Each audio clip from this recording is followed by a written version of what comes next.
Vale. Bueno, eu chamo Emilio. Por aí. Vale, son socio de Egepul dende hai un montón de anos. Non son fundador, pero case, fun presidente hai moitos anos tamén. Nos últimos anos estou me encargando de dar estas charlas de Git, que, bueno, eu non son ningún experto en Git, en realidade. Teño bastante experiencia de usalo, porque levo moitos anos usando, pero sei facer 4 cousas que sempre fago, sempre as mesmas. Cada vez que teño que aprender algo novo, enseguida os quece decir que é probable que aquí haxa xente que saiba máis Git que a min, ou incluso, ou quizáis non, mellor non máis Git en xeral, ou igual sí, pero mellor que saiba facer cousas en Git que eu non fago nunca ou que nunca fixen, vale? Entón, se alguén quere intervir en calquera momento, pois benvido, vale? É dicir, acepto comentarios, críticas, aportacións, vale? Entón, vou utilizar unhas diapositivas. Non vou ser moi exhaustivo nelas, porque quero un pouco avanzar en conceptos ao mellor máis prácticos e non usar tanto as diapositivas, pero bueno, para certas cosas sí penso que poden servir como apoio visual. Entón, vou utilizar estas diapositivas que parten dunha charla de Git que deu outro socio de Egepul, Mario Sánchez, en 2011, que, bueno, curraras unhas diapositivas bastante boas, entón eu veño reaproveitándoas todos estes anos. Vale. Antes que Mario, houve máis xente en Egepul que deu clases, que deu charlas de control de versións, incluso antes que existise Git. As primeiras charlas de control de versións as que eu asistín en Egepul, durante varios anos dabas Juanjo Quintela, profe tamén desta facultade, empezou dando charlas de CVS, despois de SVN, de Subversion, despois de Git e Mercurial, e logo ao final solamente de Git. Logo colleu o relevo o Mario, e agora, pois, hai, desde anos, como digo, colleno eu. Vale, entón, vedes que teño un repositorio con estas diapositivas que está aquí, vale? Entón, calquera pode reutilizalo se quere, vale?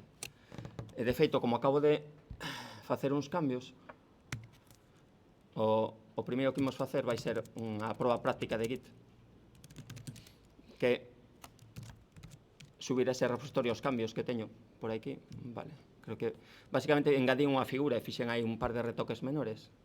Entón, estou me adiantando algo que veremos como se fai, pero, bueno, para que vexades con Git status, vexo o estado actual do repositorio, este directorio no que estou.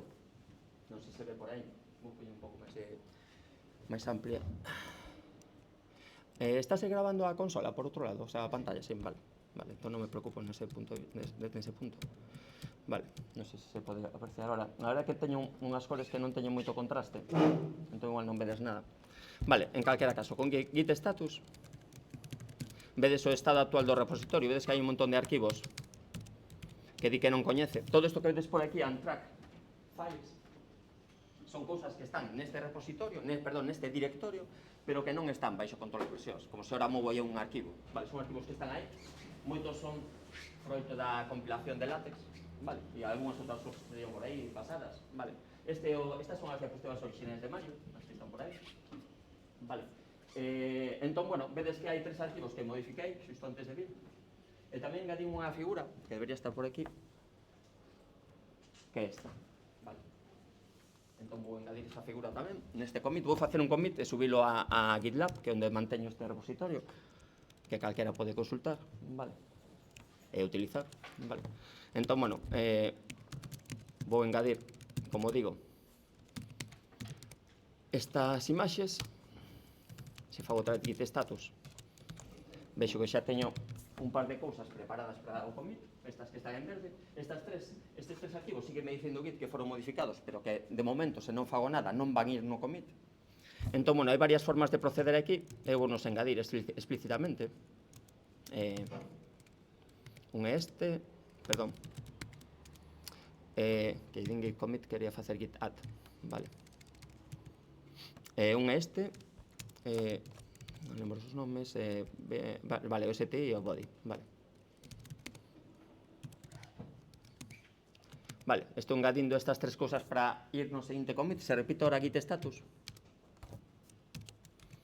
vedes que me aparece aquí o que vai ir no commit. Logo explicarei que é isto do stage ou index, que é onde se preparan os commits, digamos.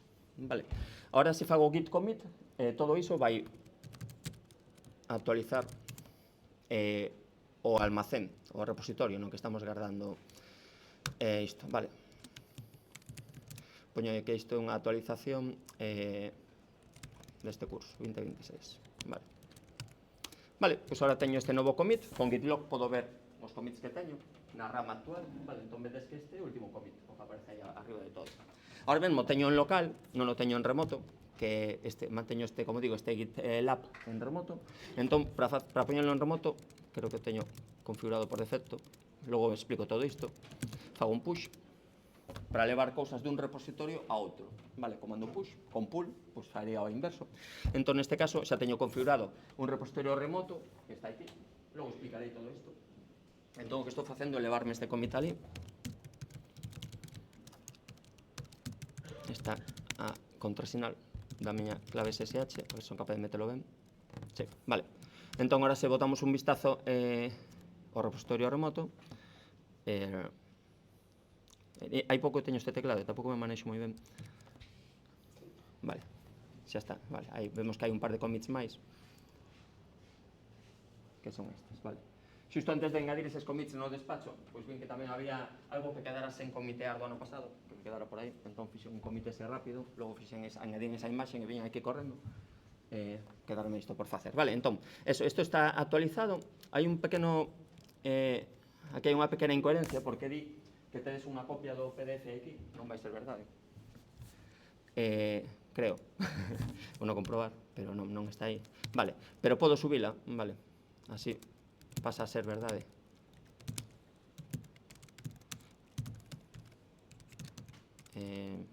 Xame que pense.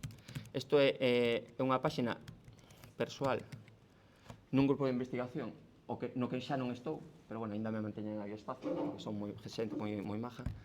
Entón, bueno, de momento vou non meter aí, logo xa moverei outro día a outro sitio.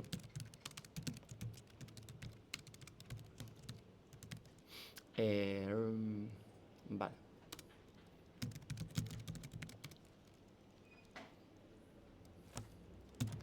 A ver se consigo meter ben un contrasinal.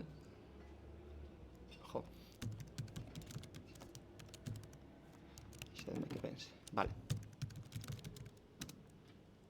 Non. Voume sentar para teclar mellor.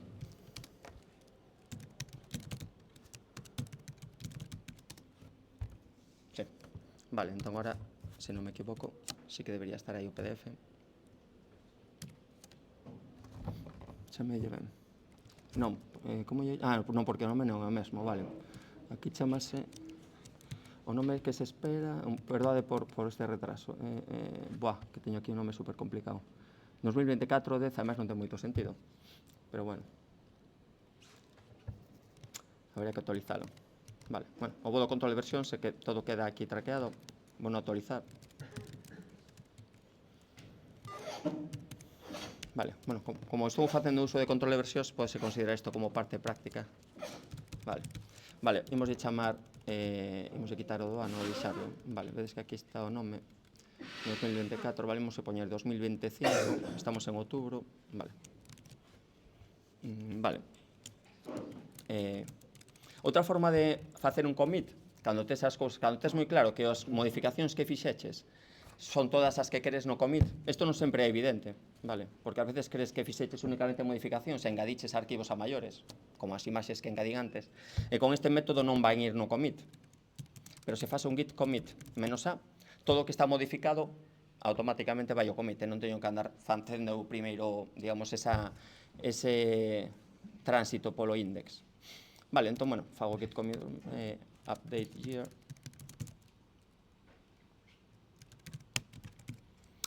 Vale, entón, actualizo tamén isto. Recompilo para xerar o PDF coa ruta ben, co nome ben. Vale, ahora... Dentro de unhas semanas creo que tedes unha charla de látex, así que seguro que aprendedes moi ben todo isto. Vale, entón agora teño que chamar yo aquí o 2025-10. Vale, enseguida o teño. Vale, vou conectar aquí.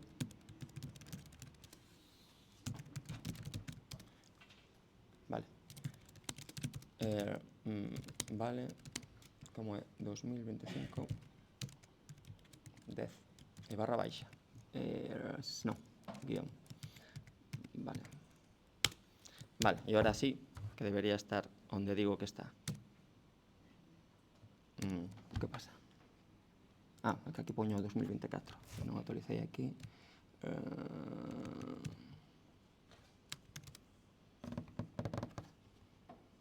Por que non funciona?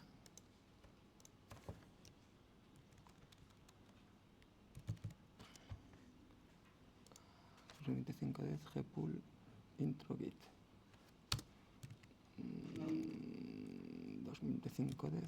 2015, vale.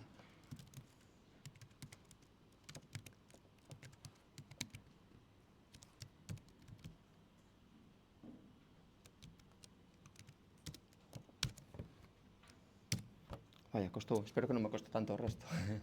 Vale, bueno, entón, tedes aí o PDF, podes construílo vos coas fontes ou facelo vos o xeito, vale? Entón, vou empezar xa dunha vez, vale, para non retrasarme máis. Bueno, o que vou falar é de control de versións en xeral, a parte práctica ímola facer con Git, é dicir, moitos dos conceptos que vou comentar realmente podense aplicar a calquera sistema de control de versións. Que pasa? Que hoxe en día Git está bastante extendido, entón probablemente o sistema que queres traballar na maioría dos sitios. Hai algúns sistemas privativos que utilizan algunhas empresas.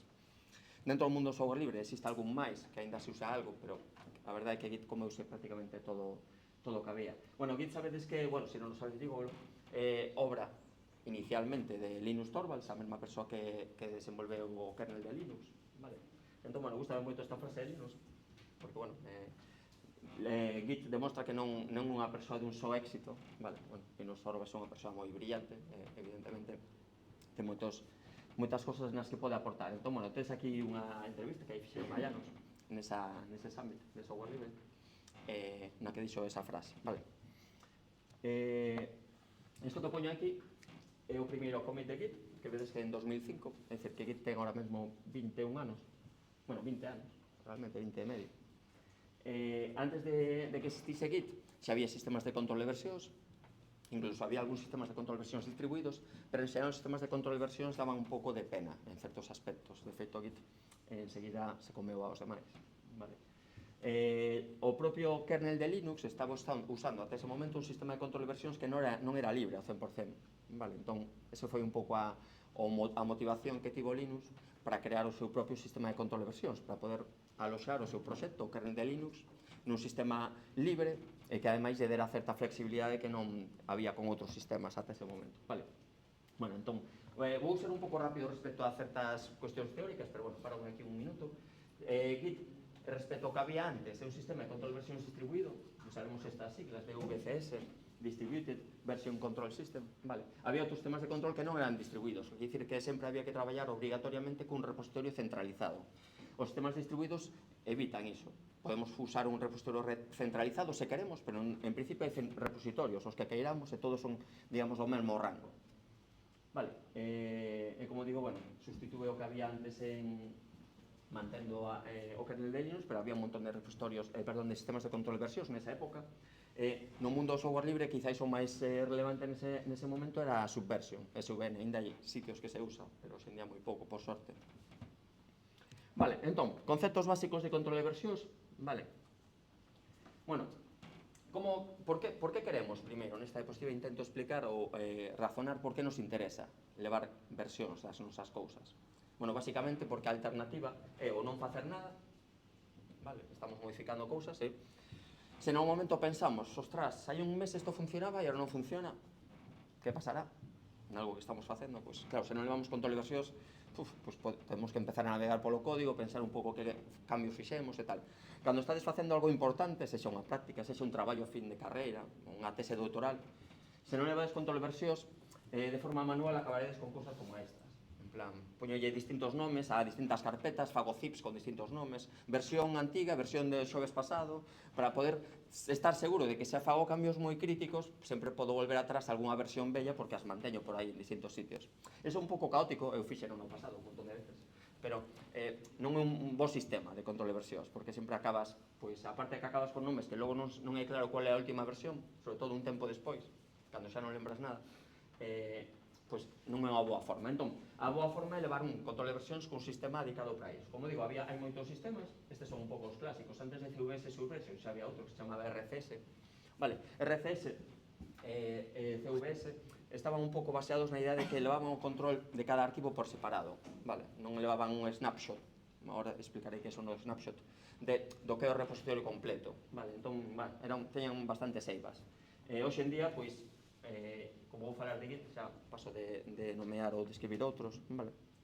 E como digo, voume centrar en Git, pero un concepto que me parece interesante para entender ben se alguén aquí non está moi familiarizado con control de versións, xa digo que por algunhas caras que coñezo, sei que moitos sí, moitos e moitas, vale? Pero bueno, se alguén non o ten moi claro, e aunque non é exactamente como garda Git as cousas, é un concepto interesante coñecer os diffs, vale? Non sei se todo o mundo sabe que é un diff, que basicamente hai un comando en sistemas Unix que se chama diff, que nos permite ver a diferenza entre dous arquivos, vale? Eso que nos fai un diff. Entón, por exemplo, se teño este arquivo, con estas tres liñas, vale? Estes numeriños non serían parte do arquivo, simplemente para que vexamos cal é o número de liña. Temos esas tres liñas, se modificamos o arquivo, ou se tivese ese arquivo con outro nome ou outro arquivo diferente, imaginade que fago estas modificacións. Engado unha liña antes da 3, da que era 3, esta, despois sustituo a liña 3 por esta, vale, fago eses cambios, e se aplico aí un diff, vale, neste caso vou non aplicar xa con Git, isto sería o resultado dun Git diff, vale, pero bueno, podríamos facelo con comando diff, a saída non exactamente a mesma, ainda que se pode parecer moito, porque diff ten un montón de formas de mostrarnos esas diferenzas. O relevante aquí é que un arquivo de diferentes, ao final é isto, tamén se coñece ás veces como parche, isto ven sendo un patch, un parche, pois o que nos mostra é que arquivos son os que estamos comparando, neste caso o mesmo arquivo, foo, antes e despois, neste caso, vale, aquí vemos pois que en un lado nos vai poñer o que había antes e en outro lado o que hai agora, e vemos pois con este menos, como digo, pois o que había antes, neste máis o que hai agora, e aquí vemos unha liña que se eliminou e dúas liñas que se engadiron, vale, eso basicamente é un arquivo de diferencia. Entón, realmente Git, estes arquivos podemos xerar de forma moi doada, xa veremos como.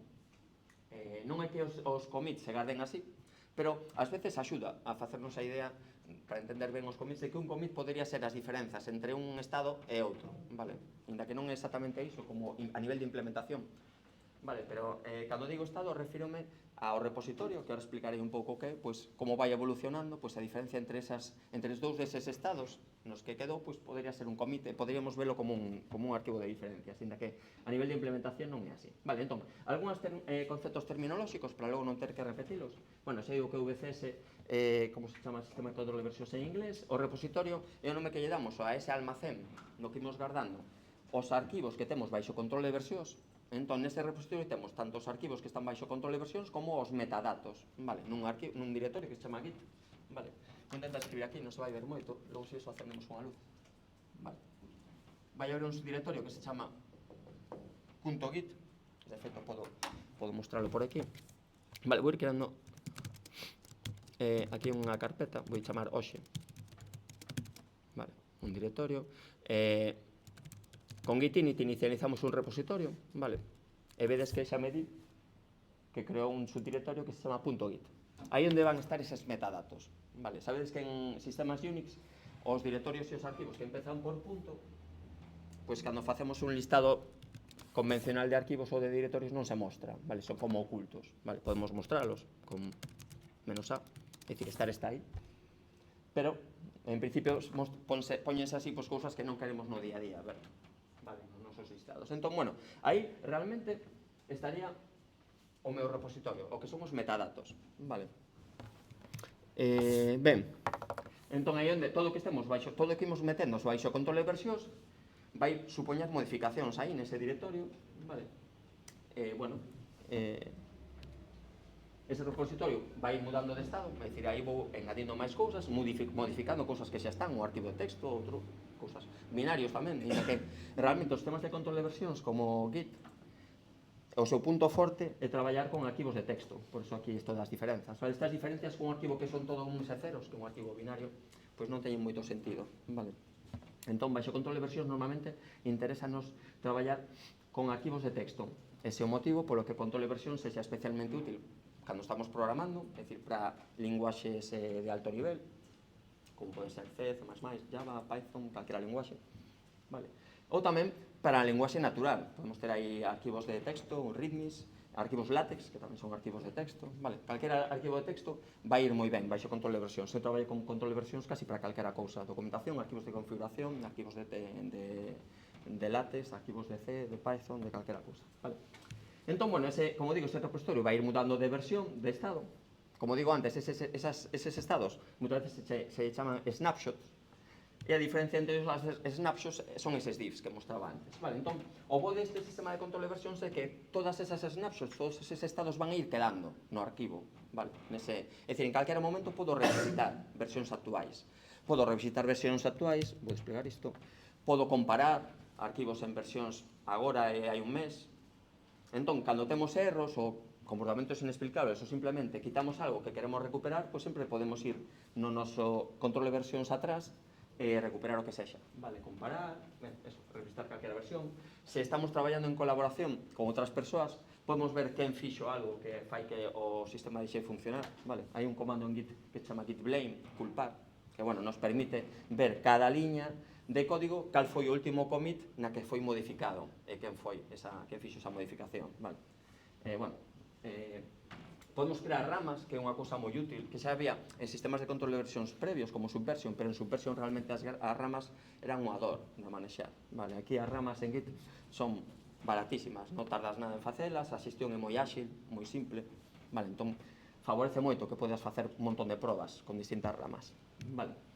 Que é un commit? Pois, como digo, o repositorio vai mudando de estado e cada vez que queremos que gravar, digamos, un estado, o que facemos é un commit, vale? Entón, con un commit, pois temos unha serie de cambios respecto ao estado actual e ese commit xera un novo estado, vale? Unha transición. Basicamente, imos ver algo así. Estábamos aquí, neste estado, digamos que este é o estado actual, vou chamar estado 0, pois paso a un novo estado, con un commit. Fa un commit e paso a un novo estado, estado 1. Ahora mesmo este é o estado actual, vale? Vemos que hai unha serie de terminoloxía en Git, como a palabra head, cabeza, que me dá a entender cal é o commit, digamos, actual, vale, o estado actual dunha rama, da rama que teño desplegada, vale, pero bueno, basicamente é iso, cos commits vou xerando estados. E logo, bueno, o working tree, o que chamo aquí working tree, árbore de directorios, é basicamente o que temos baixo control de versións. O que temos baixo control de versións, polo tanto, está os metadatos en .git, pero os arquivos no estado actual, pois están no directorio que teño desplegado, vale, ese é o working tree, working directory. Muchas veces se chama tamén working copy. Vale, o que temos actualmente desplegado. Como mostrei antes neste repositorio Git, no que teño estas diapositivas, aquí hai cousas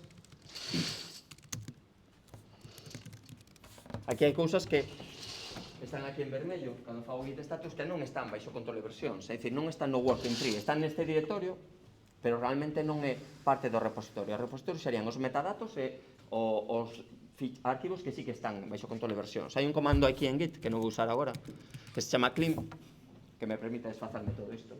Con clean forzando, pois é unha forma rápida de desfacerse todo isto. Vale. Entón, bueno. Ben, eu creo que eso sería basicamente a parte de explicar algúns conceptos. Ahora vou empezar xa coa parte práctica, vale? Imaginade que temos aquí un repositorio que está inicialmente a Valeiro, como este que acabo de crear, vale? Fixen aquí un init.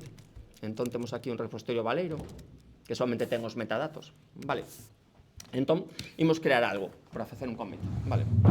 Vou crear calquera cousa, vou facer un hola mundo, que é o típico que podemos facer se queremos probar a programar. Vou poñer en galego. Vale, facer un hola mundo en C. Vale, vou ampliar un pouco aquí a letra. Para facer un hola mundo en C, simplemente preciso isto. Bueno, facer así, en principio. Logo facemos de cambios para facer máis commits.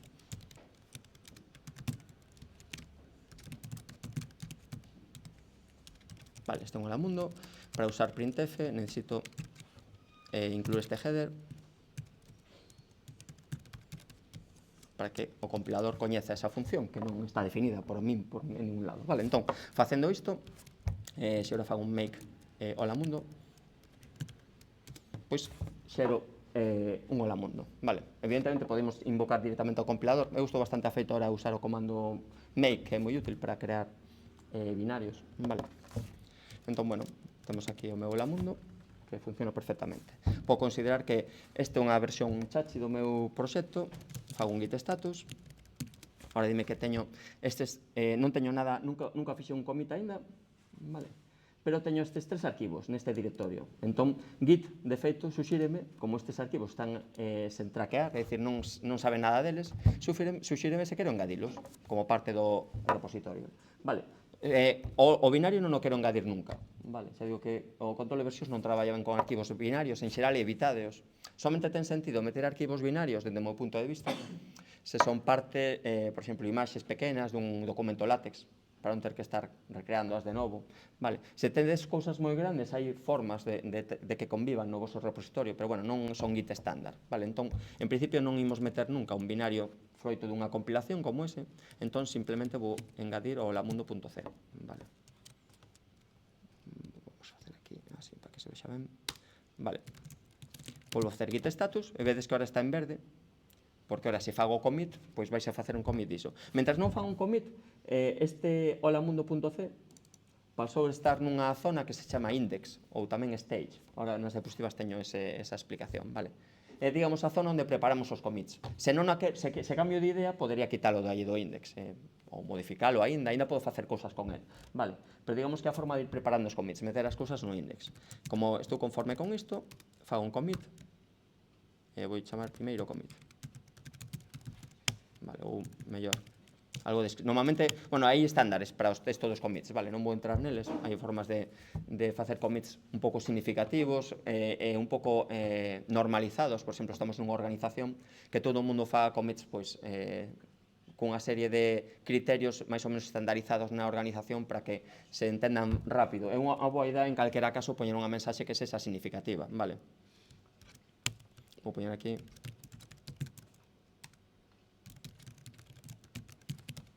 vale, algo así. Vale, normalmente boa idea tamén facelos en inglés para que podamos colaborar con xente que non fala galego ou castelán, pero, bueno, neste caso está un pouco igual. Vale, entón, ahora que xa teño un commit, podo facer un git log e vemos que me di que teño este commit, vale? Aquí no git log podo ver varias cousas. Por un lado, quen creou o commit, que fun eu, vale? O identificador do commit, que este string que temos aquí, este churro, é un hash, vale? Git,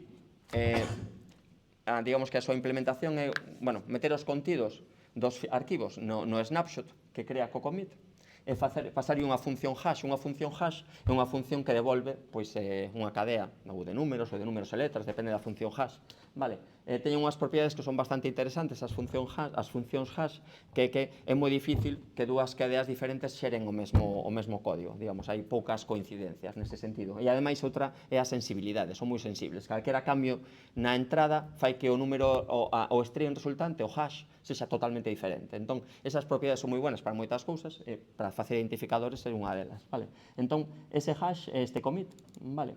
En realidade, logo en Git non temos por que usar sempre todo o hash, creo que chegan con 7 caracteres, depende se son unívocos, que adoitan selo. Vale, entón, bueno, este en calquera caso é o nome do commit, todo o hash. Isto que vedes aquí é porque estamos na rama main, que de forma predeterminada é a única rama que hai cando creamos un repositorio. Entón, ahora mesmo teño unha rama que é a rama main, podería verlo así, git branch, e vexo que estou coa rama main. Este asterisco indícame que é a que está despregada, vale? Podo ter varias ramas, somente unha delas é a que vexo.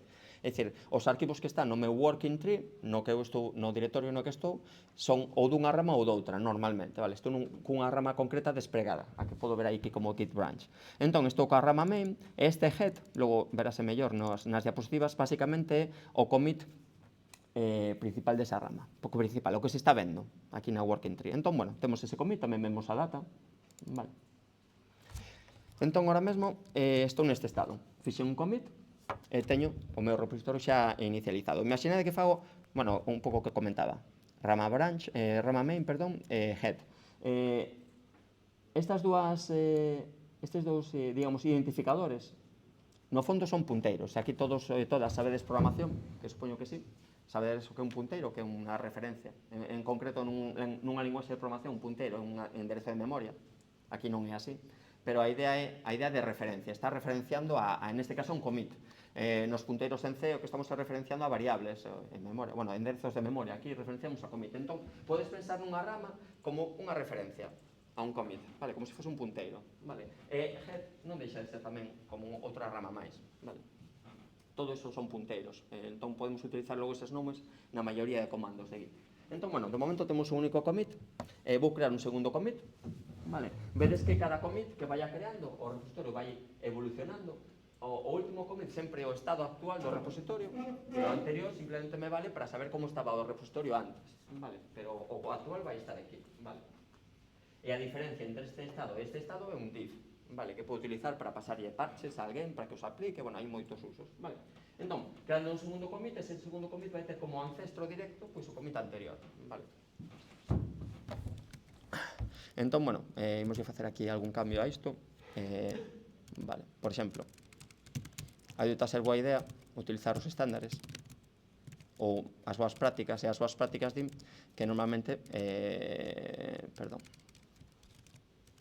pois os executables pois poden ter parámetros, entón van ter parámetros e ademais deberían devolver cando se executan nunha terminal pois 0 se son exitosos, vale? Entón facemos aquí un par de cambios,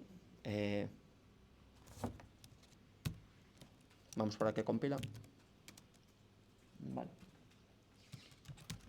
non vai facer nada novo, vale, simplemente engadín esas liñas. Podemos ver con git diff o estado actual da miña working tree respecto ao que sabe o repositorio dos meus arquivos. Entón, vedes que este git diff, ainda non fixen este segundo commit, pero git diff está me mostrando o estado actual deses arquivos que están baixo control de versións respecto ao último commit que ten na rama que está desplegada. Entón, ahora mesmo, a rama que está desplegada é a main, ten un único commit, e me di que respecto a ese commit, esta liña main foi sustituída por esta outra.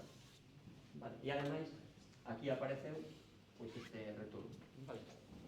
Entón, bueno, se estou satisfeito con este commit, como digo, a forma, digamos, máis interesante de engadir cousas a un commit é sempre facer os ads explícitamente, vale? Podemos facer o de git commit menos a, que neste caso vai funcionar ben, pero con git commit menos a corremos o risco, que a mí me ten pasado centos de veces, de deixarnos cousas fora do commit, sobre todo cousas que se engadiron, e darnos conta incluso outro día, o mellor nun sitio no que estás despregando dende GitHub ou GitLab o repositorio e non ten algo que fai falta, vale? Porque non engadiches no commit. Entón, bueno, é boa idea facelo así.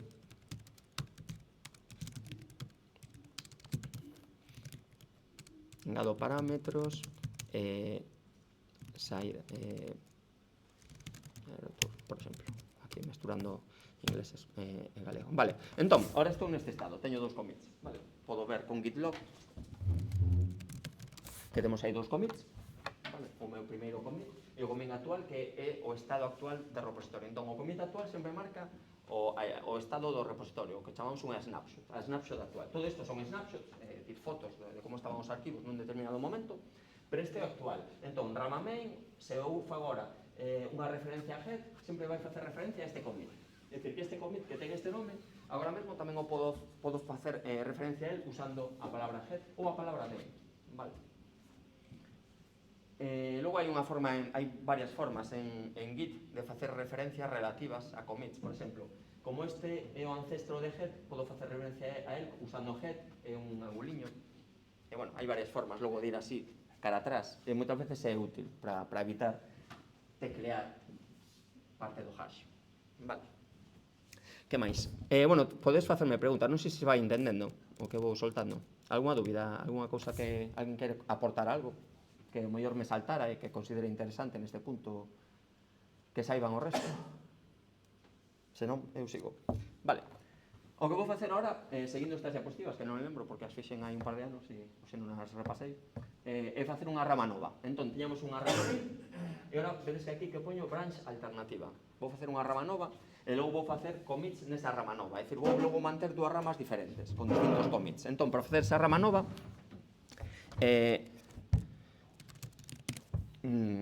podía ter feito isto que engadín, bueno, da igual.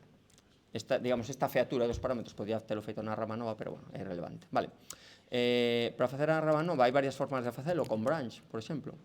A mí gustaba facelo co comando checkout, e o parámetro menos B, pero dá un pouco o mesmo, vale. O comando checkout é o comando que imos utilizar por movernos dun commit a outro. Vale. Poden ser commits de distintas ramas, commits da mesma rama, da igual. Se eu despois de checkout poño un commit, por exemplo, pois o que estou facendo agora é, se fago un git branch, veredes que me di que xa non estou na rama main. Dime que head, que é o commit que está ahora mesmo despregado, o que imos ver, vale, que é unha cousa que está fora, digamos, da árbore, bueno, forma da árbore non, que é digamos, un commit concreto, que é este, vale. É dicir, vedes agora gitlog somente me mostra este commit, porque como se eu tiña estes dous commits, pois agora estou neste estado. Head está apuntando a un commit vello, mentras que main siga sendo este. Vale, este, digamos, é o que fixen agora, algo así. Vale, non sei se ve algo, pero bueno, aquí basicamente o que fixen é despregar este snapshot, vale, non a última, vale. En calquera momento, aquí podería incluso facer cambios, modificacións, o commit non se vai alterar, salvo que eu queira facelo, e o que vou facer é, se quixese modificar isto, facer cambios e gravarlo con outro commit, quizáis noutra rama incluso.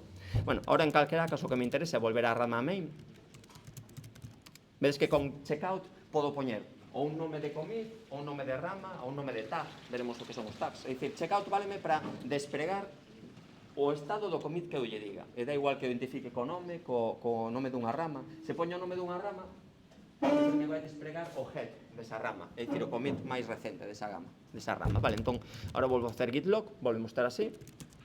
Non hai nada por aquí pendente de facer commit. Vemos que hai un par de cousas que, por exemplo, podería cargarme así. Isto non é sempre recomendable, non o fagades na casa. Vale. Eu teño perdido cousas facendo esta tontería, vale, para intentar limpar isto. Claro, mellor teño aí cousas que fixen que non engadín aínda control de versións, pero que non teño outra copia. Foise co vento. Vale.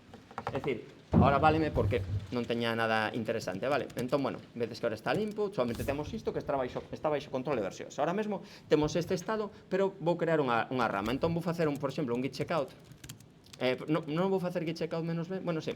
Fixades, vos aquí intentei poñer en negrilla, non sei se aprecia que esta está en negrilla, esta non. A que está despregada. Vale, inda que as dúas apuntan o mesmo commit, pode estar despregada a unha ou a outra, e logo os commits que vaya engadindo van estar engadíndose na que estea despregada. Entón, aquí hai dúas opcións. Se fago git checkout, alt, por exemplo, e logo me movo a esa rama, git commit, git branch, Se fago git branch alt, vai me crear unha rama alt, pero vais a manter na rama main, e logo teño que facer un checkout alt para moverme a ela. Vale. Hai un comando para moverse entre as ramas que é máis moderno que checkout, que se chama switch, pero eu non estou afeito a usalo, porque cando empecé a usar git non existía. Ahora sustitúe certos usos de checkout, pero eu sigo facendo checkout sempre. Vale, non é que me emperre no checkout, é que non me sae de switch. Vale. Pero en calquera caso, podría quedar a rama con branch e logo moverme a ela, ou facer un checkout a unha rama que aínda non existe, dicíndolle con B que a cree. Vale, entón este checkout crea a rama e móvese a ela. É dicir, faime as dúas cousas dun golpe. Vale, entón vedes que creoume a rama alt, que non existía, e faime un switch a nova rama alt. Vale, entón ahora sí que estaría neste estado. Estou tal cual estou nesta figura. Podo comprobalo facendo un git log. Vemos que temos ahora dúas ramas que comparten este commit, porque o commit é o mesmo. Vale, isto é unha cousa guai de git, que non garda cousas demais. Xa digo que as ramas con subversion era un ador.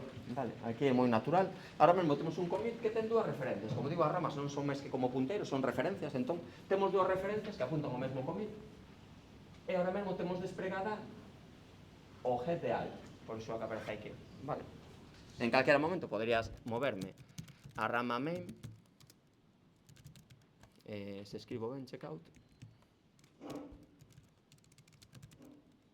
E vedes que ahora, pois o que cambia, estamos saltando os mesmos commits, así que estamos no mesmo sitio, pero ahora cambia que o head que está despregado é o de main. Vale, e xa digo que en lugar de checkout poderíamos usar switch,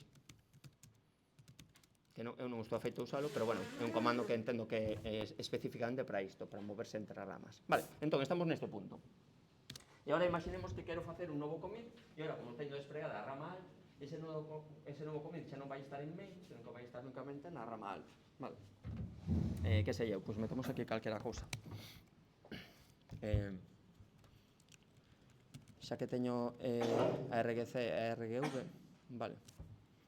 Bueno, sabedes que xa vos mostrei que estaba compilando así. É unha forma make, é un comando que é moi práctico porque permite automatizar moitas cousas. Normalmente make vai acompañado dunha serie de arquivos que se chaman makefiles, que supoño que vos soarán. Pero realmente make pode utilizarse en makefiles, como vedes, porque ten unha serie de regras implícitas que lle permiten saber como compilar C, C++, Fortran, algunha linguaxe máis, pero non moitas máis, porque son as linguaxes que existían compiladas cando se creou make, que é un comando moi vello, dos anos 70. Vale, e como digo, é bastante práctico. Unha cousa boa de make é, como digo, sabe compilar certas cousas a partir de regras implícitas e tamén utiliza variables implícitas. Esas variables implícitas permítenme pasar argumentos de compilación e de linkado sen ter que escribir un makefile, se non me fai falta. Por exemplo, vou borrar o Hola Mundo e vou facer o mesmo make, pero voulle pasar como argumentos de compilación a variable de make, a variable implícita para pasar argumentos de compilación ao compilador de C, chamase cflags. Imaginade que eu normalmente compilo con optimización -O2, por exemplo, e ademais quero que o compilador me mostre máis warnings das predeterminadas.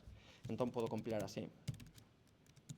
Con estes dous parámetros de compilación, non sei se os coñecedes, W grande, all e W grande extra, dicimos o compilador de C que mostre máis warnings. As warnings son unha cousa moi xeitosa en C, porque non son erros, pero son prácticas e a veces non son recomendables, porque pode dar lugar facilmente a erros. Entón, moitas veces é mellor evitar certas prácticas. E esas prácticas, pois, con wall extra, a min dame máis warnings e dame máis seguridade de que o meu código está mellor, vale? Se consigo que non me dea warnings. Ahora mesmo vai me dar warnings, vedes que compilando así con menos wall extra, vedes que ahora a regla de o que fixen con make, que simplemente engadirse cflags, traduciuse nesta liña de compilación. -O2, menos wall extra, ese engadido de darme máis warnings compilador, pois se traduciu nestas dúas warnings, que me di que hai dúas variables, RGC e RGV, que non se están utilizando, vale? Entón vou aproveitar isto para darlle uso, vale? Por exemplo, se hai parámetros, se RGC é maior que 1, sabes que sempre hai un parámetro por defecto, sí, é así, verdade? Sí. Entón, que sei eu,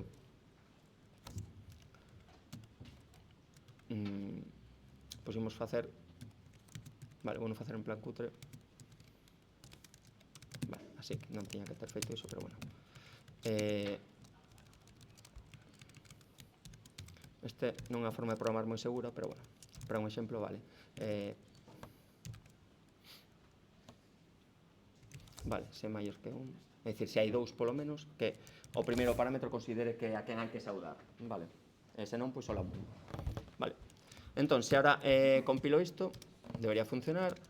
Se fago así, fai Hola Mundo, e se poño aquí getpool, pois fai Hola getpool, vale? Unha gran funcionalidade que acabo de engadir no meu software. Entón agora fago un novo commit con esta nova funcionalidade, fago un git if, vexo que teño unhas liñas aí que non estaban antes, vexo que sustituí, o que sustituí este bloque a este, vale? Fago un terceiro commit. Vale, agora vou facer así por comodidade, non é moi boa idea, como digo. Pois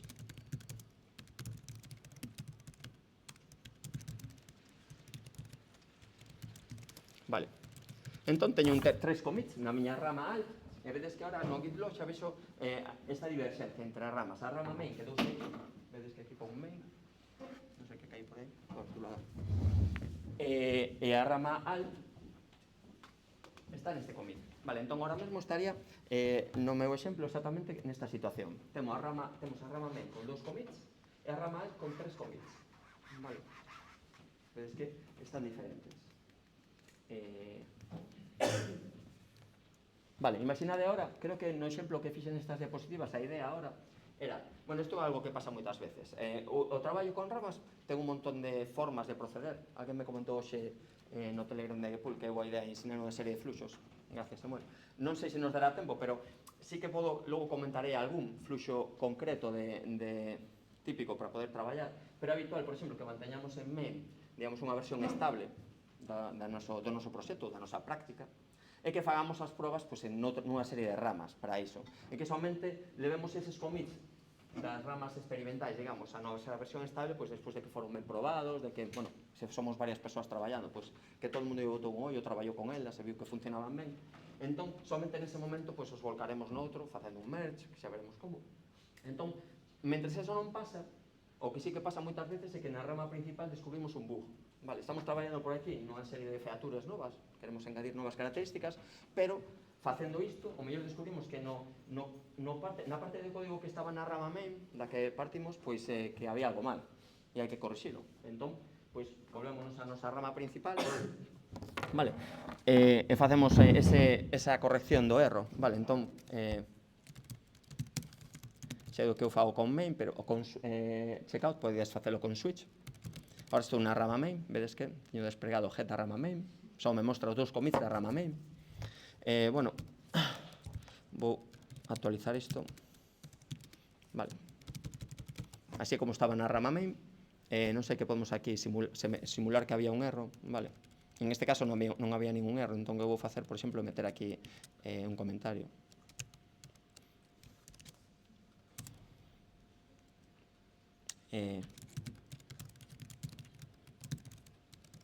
Vale, imaginad que con isto, perdón, que a veces me van os atallos de vale, entón fago isto, imaginade pois que había aí algún erro que detectei e corrixino, vale. Entón, se eu fago un div, móstrame os cambios que acabo de meter respecto ao último commit da rama main que estou usando, vale, como referencia, vale. Entón, se agora fago este commit,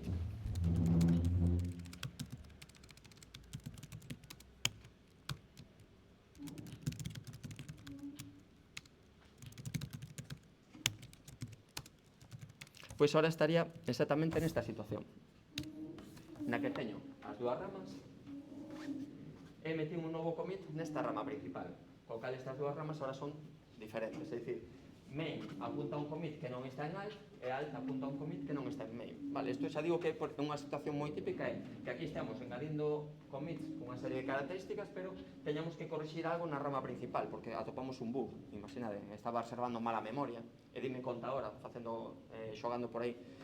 O que quero facer, por un lado, é corrixir ese bug, e logo seguir co meu desenvolvemento, vale? E logo, quizáis, facer un rebase, que logo ensinarei o que é para que esa corrección de erros se traslade a esta rama que teño por aí. Logo ensinarei o que é iso. Vale, pero bueno, do momento o que fixen é modificar esta rama, así que ahora mismo as miñas ramas pues están diferentes, vale? Podo volverme aquí e seguir facendo commits, vale?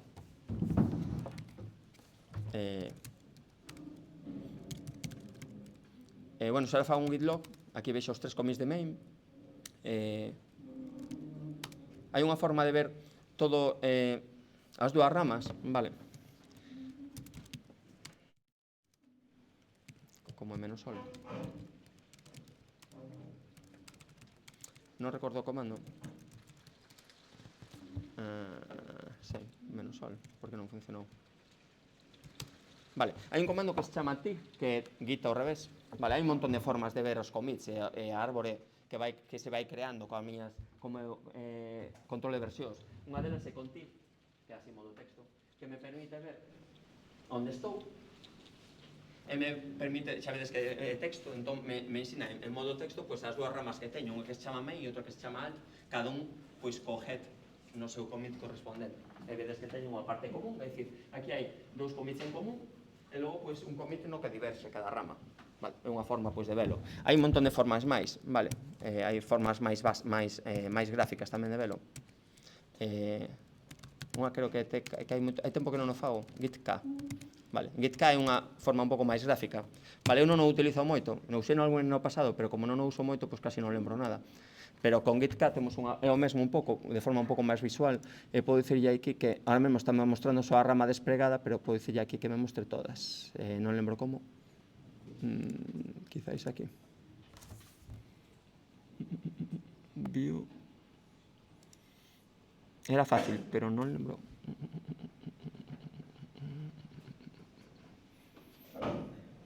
Alguén usa gitk? Sáme dicirme como fago que vexa todas as ramas. Sí, é un pouco antigo, pero bueno, eu aprendi Git hai moitos anos. Normalmente non adoito usar ninguna destas ferramentas. Eu non utilizo Git dentro de Emacs, é a forma na que me manexo.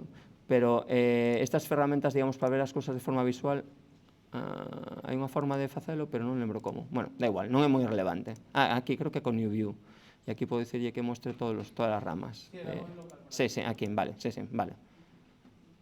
Ok, vale, entón vedes aquí, se queredes ver un pouco de forma un pouco visual, pois as ramas, vedes que aquí estamos commits, e vedes que basicamente é a mesma información que antes tiñamos en modo texto, vale? Temos dúas ramas, con dous commits en común, abaixo de todo, e os últimos que son os follas, pois cada un delas ten un commit diferente, vale? Hai ferramentas probablemente máis modernas que Samuel e moita xente coñecerá, pero eu descoñezo. Sí, ten razón, nunca o uso. Como sai iso? Ten varias opcións para facelo máis pequeno, máis grande. Sí. Git-log-graph, perdón. Sí, vale. Que teño que facer? Sí, isto sí que utilicei no pasado, vale, ahora vemos en modo texto tamén. Pero por favor, para mostrar todas as ramas.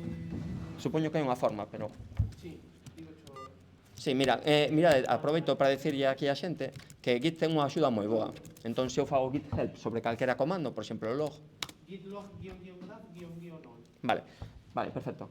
Se fago este git help sobre log, pois vexo aquí, a parte de moi bons exemplos, vexo todos os parámetros que ten o comando log, vale? Por exemplo, este graph que comenta Samuel, se o busco, pois vou buscalo con guión. Bueno, vale. Vedes que me di que menos graph, pois draw a text based graphical representation, tararí. Vale. Como comenta, pois tamén haberá o all. O menos all é simplemente para mostrar todas as ramas. Sí, que mostra todas as ramas. Vale, entón, pois combinamos os dous. E temos, pois, esa saída en modo texto, na cal vemos, pois, bueno, aí scroll para baixo que podría moverme, pero vedes que é importante que nos últimos commits, pois, temos esa diferenza desas ramas. Entón, bueno, son a veces ferramentas, neste exemplo non ten sentido, pero cando temos xa un árbore de control de versións un pouco complicada, ás veces axúdanos antes de facer unha mestura, axúdanos ver exactamente que é o que estamos facendo, en plan, que versión era esta, cal é esta, a partir de que commit diverxeu, vale? Entón, iso é interesante, normalmente. Bueno, en calquera caso, a situación actual é esta. Teño agora dúas ramas, creo que isto queda para despois. Vale, fago un novo commit aquí, vale, vou intentar clavar isto no meu exemplo, porque logo máis adiante, cando faga as mesturas, así se entende coas diapositivas. Entón, vou mover a Alt, porque ahora mesmo estou en main, vedes que con git branch me di que teño dúas ramas, solamente me está mostrando ramas locais, logo veremos que con git branch podo ver tamén ramas remotas, vale? Estas son as miñas ramas locais, e vedes que aquí está resaltada e que está desplegada, que é main. No meu exemplo que teño nas diapositivas, movíme a alt, vale, vedes que aquí tratei de, aquí estaba en alt, en main, e móvome a alt, facendo un checkout ou un switch, e logo engado un commit en alt. Entón, vou facer iso, vale? Entón, me vou mover a alt, vale? Vou refrescar isto, non o deixei preparado para refrescalo de forma rápida, vale?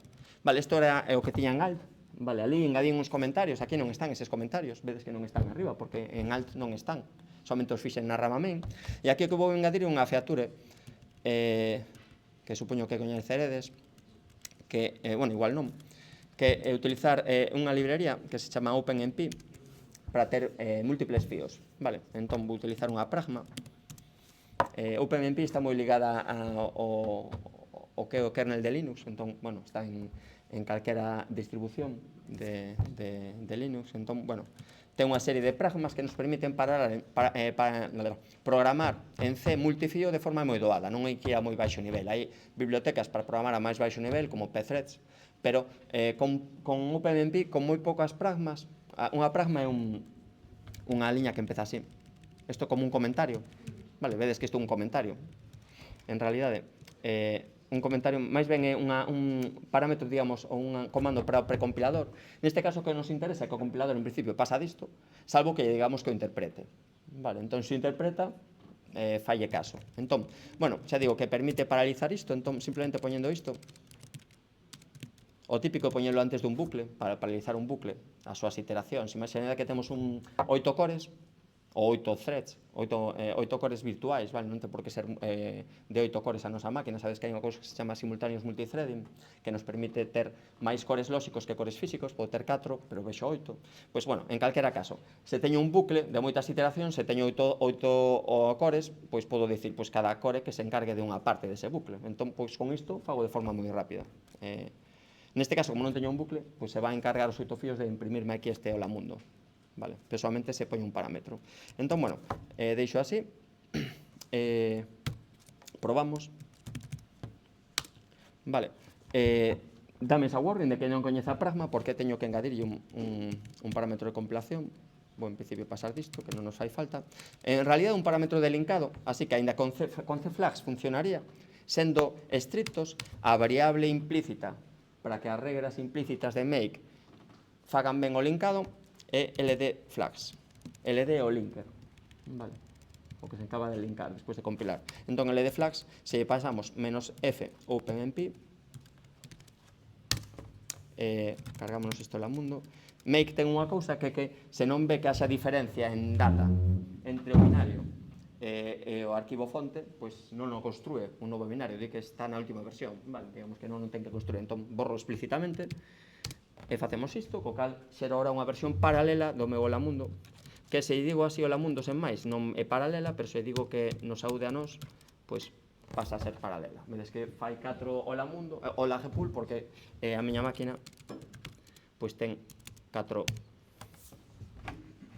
cores que se vexan, vale, CPU 0, 1, 2, 3, 4, 0, 1, 2 e 3, vale. Entón, pois, por cada un deles, OpenMP, esa biblioteca, pois de forma predeterminada, pois crea un fío, cando uso unha pragma.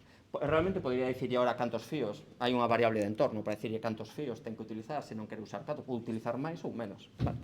En calquera caso, engadín esta característica, fago un git diff, quedou máis un espazo ao final, vedes que normalmente queda bastante feo de ir por aí deixando espazos en blanco, e vedes que git resáltamo, vale, a mí tampouco me gusta nada. Entón, tamén lle digo a Emacs que mo resalte, vedes que hai un espazo que me quedou, entón vou cargar, e agora, pois, queda moito mellor así. Vale, estaba na rama alt, é o que quero, crear un commit na rama alt. Entón, engadín aquí unha superfuncionalidade que é unha versión paralela do meu noso hola mundo. Vale. Colocado ahora sí que estaría con este estado. Vale, ahora mesmo temos exactamente isto, se non me equivoquei. Vale, se facemos un git log, temos esa versión, vou quitar un pouco de tamaño aquí. Perdón, sei por que me está facendo isto raro. Non sei por que me está facendo isto.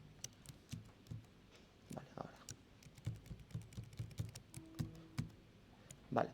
Eso, se fago un git log, pois vexo eses 4 commits, en realidad teño 4 commits na rama alt, vedes? E aquí xa non aparece ninguna referencia á rama main, porque son diverxeron, vale? Entón non é ningún destes commits o objeto á rama main. Ten un commit máis que non está nesta rama alt, vale? Entón, bueno, este é o meu estado actual, non sei se hai dúbidas ata aquí, igual xa todos sabíades isto, pero bueno, chegamos a este punto, temos 2 ramas, e aquí nas diapositivas ahora explico algunhas cuestións que me vou a saltar, vou dicir algunha delas moi rápido. Vale, este, por exemplo, é como se traballaba antes con sistemas de control de versións centralizados. Estas diapositivas, cando as creou Mario no seu momento, su versión aínda estaba bastante de moda, entón aínda había moita xente que utilizaba, entón un pouco a idea das diapositivas era tamén explicar como a transición, que había que facer para cambiar de Subversion a utilizar Git.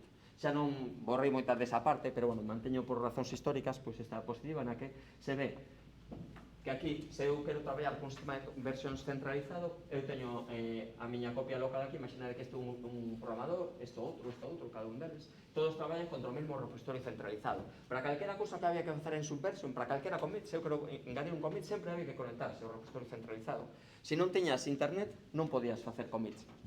Vale, hoxe en día pode parecer increíble, pero era así, non podías facer commits. É dicir, non podías facer control de versións se non tiñas internet, porque asumindo que o repositorio centralizado non está no teu equipo, vale? Se queres usalo así como un equipo de persoas, pois tiñas que terlo en algún sitio e tiñas que ter conexión, senón ibas facendo cambios, pero non podías facer ningún commit. Eso mudou con Git e con Mercurial e o resto de sistemas Bazar, o resto de sistemas distribuídos, no cal cada un destes programadores ten o seu repositorio sempre o leva a costas, vale? Sempre temos o noso repositorio local que é o que estou creando agora. Entón, se queremos imaginar que entre varios programadores estamos colaborando facendo algo, pois como nos pasamos, digamos, como nos actualizamos ou nos sincronizamos? Pois cunha serie de comandos que se chaman push e pull, que xa comentarei. En realidad, en push e pull non se pode facer isto de forma así normal, teríamos unha catástrofe. O normal, se queremos traballar así, totalmente distribuído, sen ter ningún tipo de control de repositorio centralizado, sería únicamente facer pulls ou senón pasarnos commits como parches, vale? Eu creo ahora teño os meus commits, hai un comando en Git para crear parches que non son máis que diffs, e podo pasar eses diffs a alguén por correo e ele pode aplicalos, entón se sincroniza conmigo. Ou senón, como digo, podense facer pulls. Push non se pode facer de forma segura así, vale? Porque estes repositorios, se son repositorios de xente que está con copias despregadas aí, pois non podemos facer un push e non o index, que agora explicarei un pouco o que é, pois non está como non está o index está ten certos metadatos co estado que tiña e agora actualiceillo, vale? Entón, bueno, digamos, non se corresponde o que está aí co que o index cree que está aí, vale? Entón ese é un pouco malo, vale? Eu aprendeno polas malas cando aprendín Git. Entón, moitas veces o que nos interesa é traballar como se traballaba antes, é dicir, cun repositorio centralizado, pero coas vantaxes de ter un sistema distribuído, tendo o noso repositorio local. Entón, iso é que quizáis hoxe en día a forma máis común de traballar é ter un repositorio centralizado, pero, ademais, pois, que cada un de nós teña o seu repositorio local, co cal temos as vantaxes de podemos facer commit sempre que queiramos, temos un montón de vantaxes de Git sobre Subversion, pero seguimos tendo a idea de poder subir cousas a ese repositorio centralizado, que ahora doita ser un servizo web, tipo GitLab ou GitHub, no cal pois podemos ter unha copia, digamos, canónica do que se está facendo. Vale, entón, bueno, isto, como digo, son cousas que non vou a explicar, isto como se traballaba antes con Subversion, se ahora queremos facer iso con Git, temos que facer un nivel máis que este push e pull, que é o que nos permite mover as cousas a ese repositorio remoto. Ese non estamos traballando cun repositorio local. En Subversion iso non se podía facer. Este repositorio sempre era remoto, era o único que había, senón non podíamos facer commit, senón había acceso a él. Vale, cousas básicas de Git, que xa vimos no exemplo, pero agora os vou formalizar un pouco. A idea do index. Este index é un sitio que mantén Git, o noso repositorio local, que tamén se chama stage, vale? Stage ou index é o mesmo, vale? En Git. É como a zona na que imos poñendo os arquivos que imos modificando que queremos que formen parte do seguinte snapshot, é dicir, no seguinte commit, vale? Entón, neste exemplo, pois, eu teño a miña working tree que tal cal o que está aquí, o que se corresponde cos metadatos. Estes son os metadatos do meu repositorio, vale? Noso directorio.git. E temos un working tree que se corresponde con iso. No momento en que eu actualizo cousas aquí, se fago un diff, faime o if contra isto e dime que cousas se modificaron, vale? E no momento en que quero que eses cambios formen parte dun commit, pois fago un add, e esas cousas que cambiaron pasan a estar no index. E no momento que quero realmente formalizar o commit, pois fago un git, ahora o git diff corresponde, cando xa teño os cambios no index, se fago un git diff, vexo que non hai cambios, se quero ver que hai no index respecto ao que había nos metadatos, teño que poñer git diff menos catch, e entón vexo o git diff como vería aquí, vale? O importante, con Git imos metendo cousas no noso index, no noso stage, e no momento en que queremos facer un commit, pois fago git commit, e o que hai no index pasa a crear un novo commit. Este non estaba, entón temos un novo head da rama que teñamos despregada. O commit sempre se fai na rama que está despregada, e pasa a ser o snapshot actual. Vale, en realidad podríamos meter commits por aquí polo medio, pero voume saltar esa parte, vale, por simplificar. En principio, o habitual é que un commit pase a ser sempre o head do repositorio da rama actual, vale? Ben, agora, pois, se xa temos ese diff, pois non vemos cambios en ningún caso, porque ese é agora o noso estado, vale? Bueno, aquí está un pouco o resumo nesta diapositiva. Creo un novo commit. E aquí está ahora a idea de como levar ese commit a un repositorio remoto. Entón vou explicar ahora como engadir un repositorio remoto para poder traballar, pois, por exemplo, con compañeros de prácticas, vale? Ahora mesmo, de momento, fixen todo en local, imagina de hora que quero compartir isto con xente coa que estou colaborando, entón quero levar isto a algún sitio, porque non se van conectar ao meu ordenador, vale? Entre outras cosas, porque non teñen como. Entón, bueno, imagina que o creo en GitLab, por exemplo. Deixademe que me loguee. Vale, xa estou logueado en GitLab, vale. Pois podes facelo en calquera servicio remoto de Git, un GitLab, GitHub ou un Git que teñades vos, un servidor en calquera sitio, vale. Eu este exemplo vou facer en GitLab. Entón, o que vou facer é crear un repositorio novo. Deixadme que vexa como se fai, porque é tempo que non o fago. Vou me poñer aquí.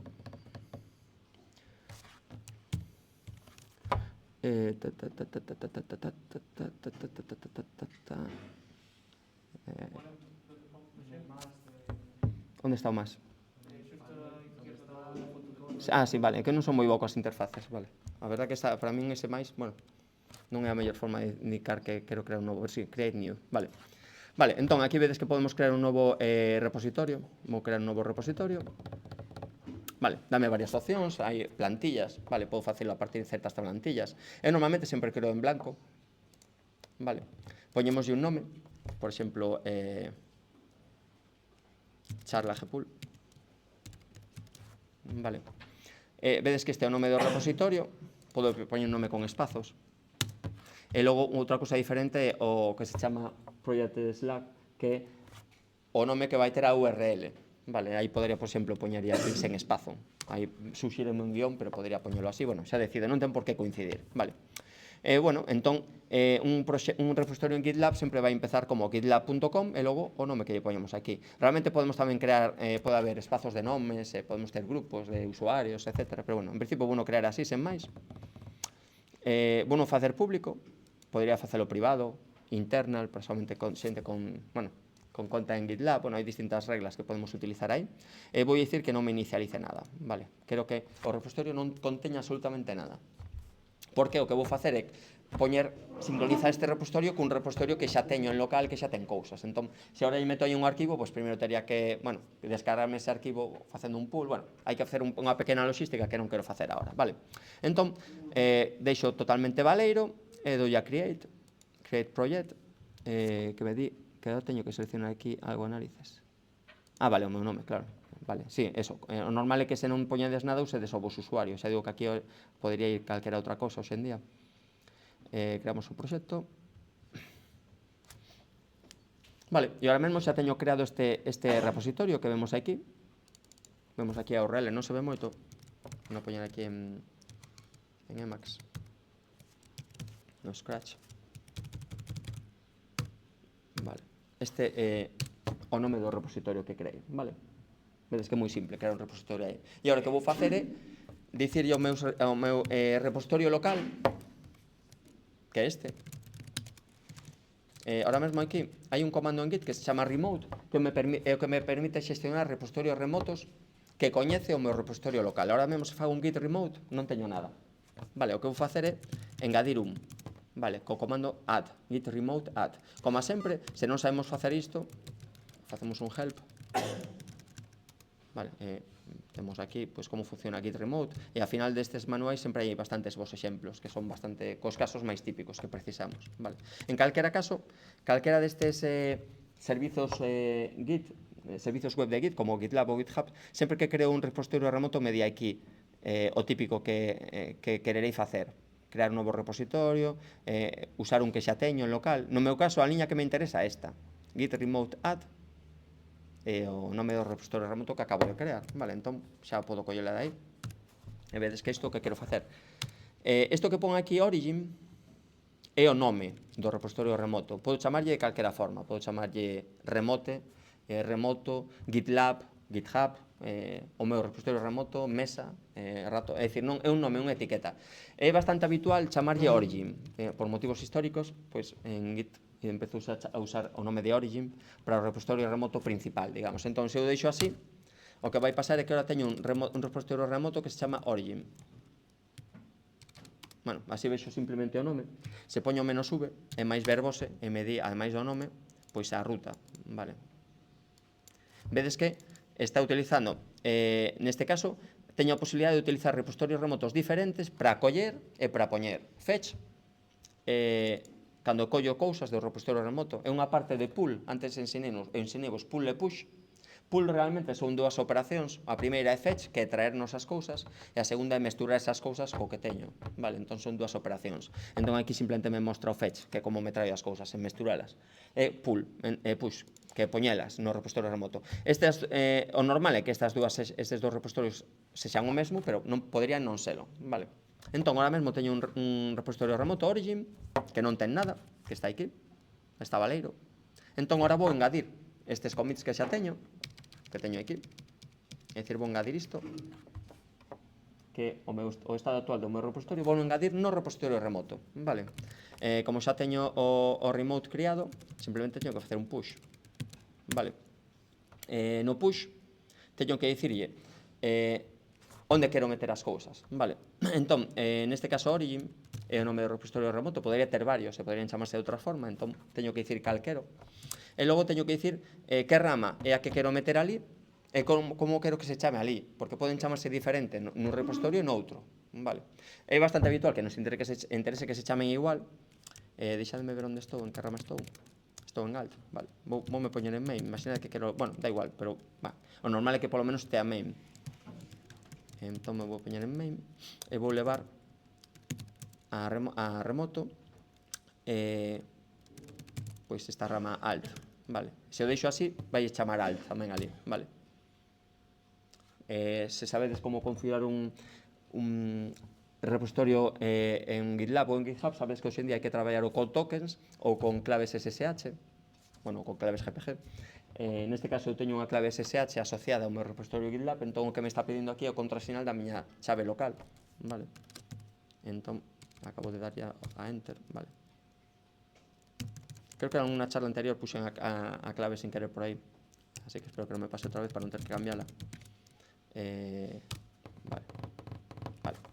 Como isto queda en vídeo.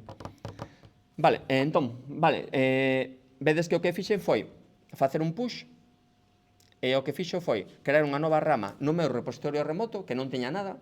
Esa rama chamoulle alt, que é exactamente o nome que teña aquí, pero eu podría ter chamado de outra forma. El podría ter feito aquí así. A forma de facelo é con estes dous puntos.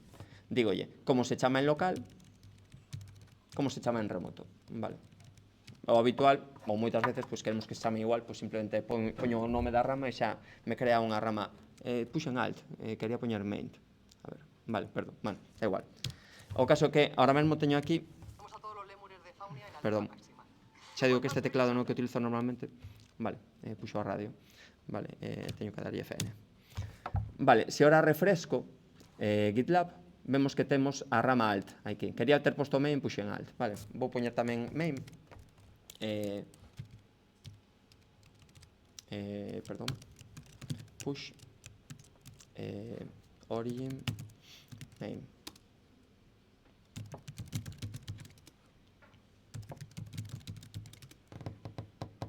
Vale, vedes que ahora tamén teño main. Se vou aquí, pois temos as dúas ramas aí. Refresco.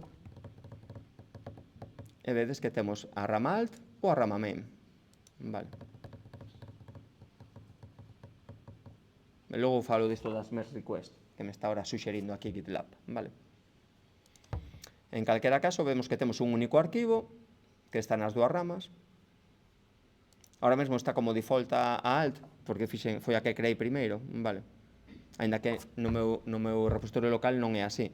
Vale, isto pode cambiar aquí. Bueno, cambiar. Deixadme ver se podo facer aquí, non. Non sei se teño que facer aquí. A verdade é que nunca fixen isto na interfaz.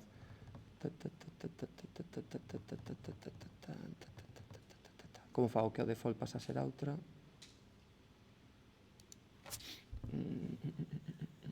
Igual noutro sitio.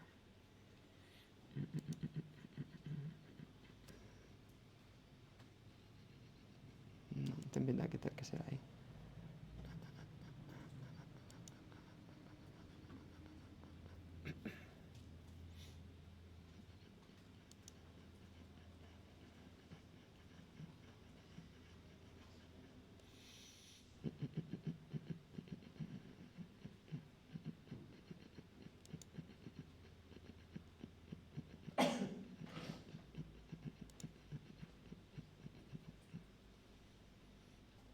Se alguén sabe, ou googlea aí como facer en GitLab para facer que unha rama pase a ser a predeterminada e non a outra.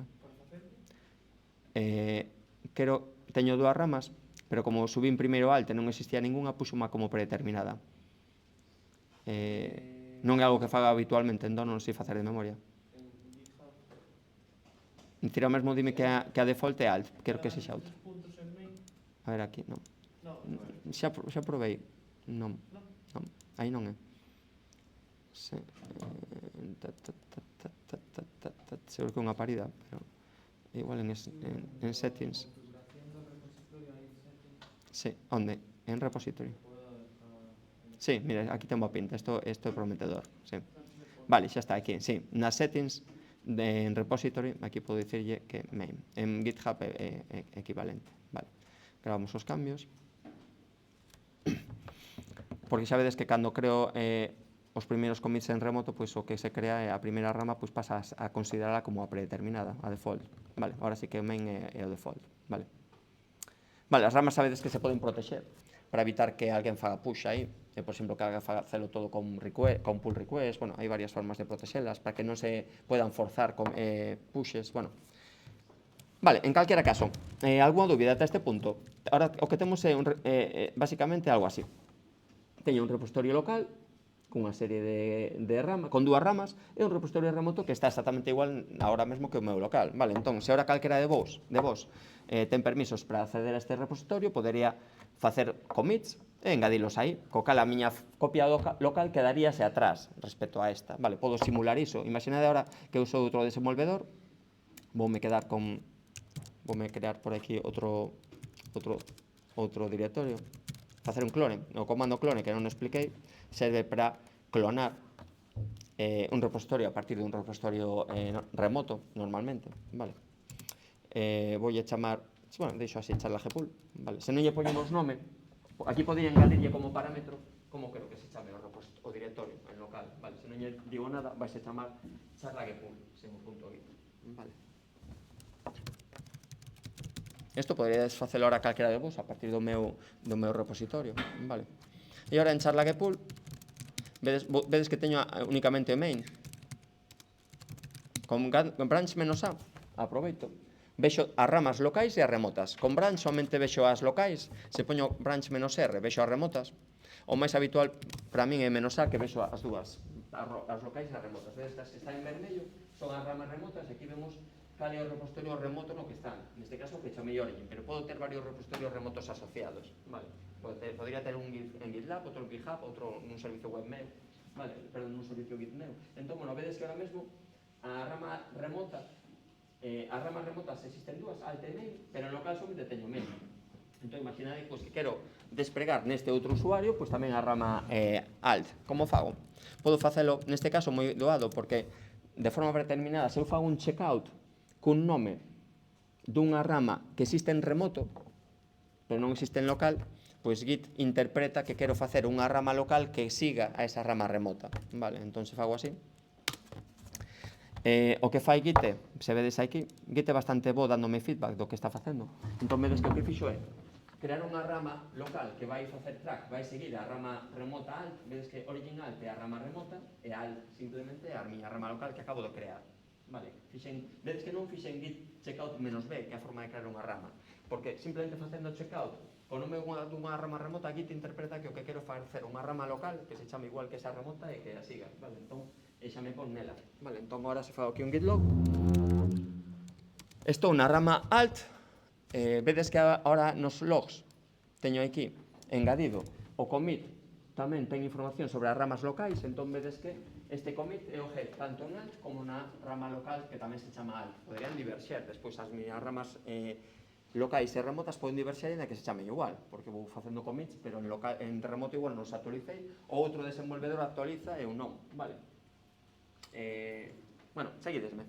Eu agora podría facer aquí algún commit neste usuario e outro usuario que estaba usando antes, pois non os tería. Vale, podo facelo para probar, para que vexades. bueno, casi non, porque se nos vai o tempo, prefiro explicar outras cosas máis útiles. Vale, aquí teño neste punto, teño aquí recopilados algúns comandos que viñemos utilizando, vale, git init para crear o repositorio, git add para ir engadindo cousas aos meus commits, con git commit fago os commits, con git diff podo ver cambios, vale, non uso moito o git diff, pero a parte de voume ao repositorio inicial, ahora vai me dicir que non hai cambios, pero podo ver cambios entre distintas versións, vale, eso, podería facer un git diff entre head e o ancestro de head, que podo referenciarlo así, de forma relativa a head, vale, con este anguliño. Tamén podría poñer os nomes dos commits, xa digo que cunha parte inicial do nome é suficiente, pero fago así, pois dime cal é a diferencia entre estes dous arquivos, vale. Isto realmente habría outra forma máis directa de facelo. Hai un comando que non teño aí nesa lista de comandos que se chama git show, que se utiliza moito, vale, para mostrar distintas cousas, vale. Se eu lle fago a git show head, pois xa me mostro exactamente iso, que fixo ese commit head, que hai aí ese commit head, que hai, pois estas liñas que hai. Antes vedes que o formato non é exactamente o mesmo de antes estaba resaltado en vermello os cambios, vale. Pero bueno, son as mesmas liñas, as que están de diferencia entre head e o seu ancestro, vale. É dicir, neste caso, a diferencia entre este snapshot e este snapshot, vale. Entón, bueno, git diff, git commit, git show, mira, sei que estaba git show, non lembraba, git log, vale. Vale, vou avanzando. Aquí temos exemplos que non vou ver porque como xa estamos facendo na consola, pero bueno, aquí tedes exemplos de todos estes comandos, facer commits, ver diferencias de commits, etc. Vale, distintos usos de diff, vale. Vedes que aquí son exemplos que eran de Mario, o autor original das diapositivas. Vale. Máis comandos que son útiles. Bueno, git status tamén o fomos utilizando para ver o estado actual, para ver se hai cambios que me interesen para mover a un commit ou non. Vale. Se quero eliminar cousas, imaginad ahora que creo algo e logo quero eliminar. Bueno, facer, para non... Vou seguir aquí cos exemplos, entón, xa que teño aquí outro repositorio local, vou facer aquí algún cambio. Vou abrir outro editor diferente. Vale, entón, imaginade que aquí, pois, quero facer algún cambio. Máis que facer un cambio así, quero engadir un arquivo, vale. Por exemplo, vale.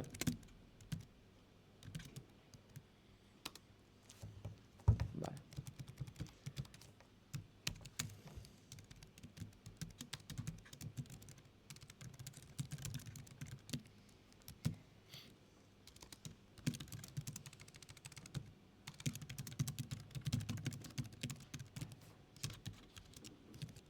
Vale, entón ahora status, dime que teño un novo arquivo que non está baixo o control de versión, se quero engadilo, incluso me suxire como facelo, git add, readme, ahora se vexo que está no index, por iso aparece aí como new file, vedes que en calquera momento Git sempre me dá certas suxerencias de cosas que me poden interesar facer, pois imagínate que non quero que estea no index, xa non me interesa meter iso no seguinte commit, pois aquí con restore, -- stage, podo volver atrás, vale.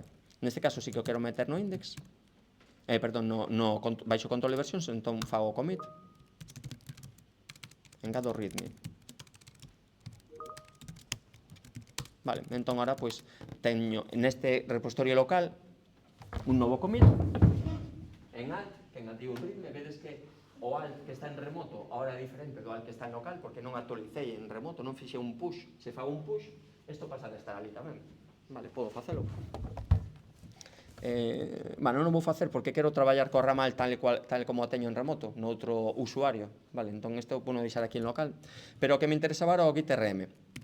Se quero orar, teño estes arquivos, quero borralo, bueno, hai unha forma moi rápida de reverter un commit, que quer dicir, vale, este commit que acabo de facer o último foi unha cagada, quero desfacerme dele, non ten por que ser co último, hai un comando que se chama git revert, que bueno, non ven moi a conto ahora, e con isto créame un commit que o anticommit do que eu lle diga, é dicir, que fai xusto os cambios inversos, vale, entón neste caso eliminaría ese arquivo, e se hai cambios modificando arquivos, pois desfainos, vale. Os reverts son moi comuns en organizacións, o sea, a forma normal de un commit que foi unha cagada, desfacelo é cun revert, vale, porque queda exactamente enlazado que commit foi o malo e como estou desfacendo, vale? Neste caso non vou facer un revert, porque quero ensinar o comando git rm, que sería non meterse este arquivo.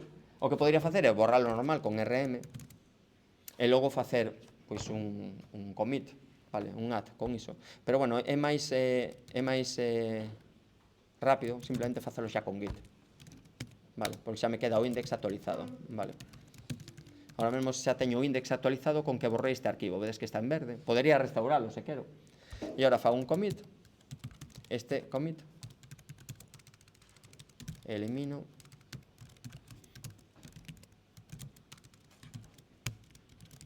entón vedes que teño dous commits seguidos, un no cal engadín o readme e outro no cal eliminei o readme. Unha cousa que é importante que teñeras na cabeza é que ese readme segue estando en control de versións. É dicir, en calquera momento eu podo acceder a él, non se eliminou de control de versións. Se eliminou, é dicir, ahora a miña copia actual, o meu working tree, non ten readme. É dicir, a miña snapshot do estado actual do repo é que ese readme non está, porque foi un erro. Pero o readme quedou na historia. Entón, en calquera momento podo revisitarlo e podo recuperalo, se quero.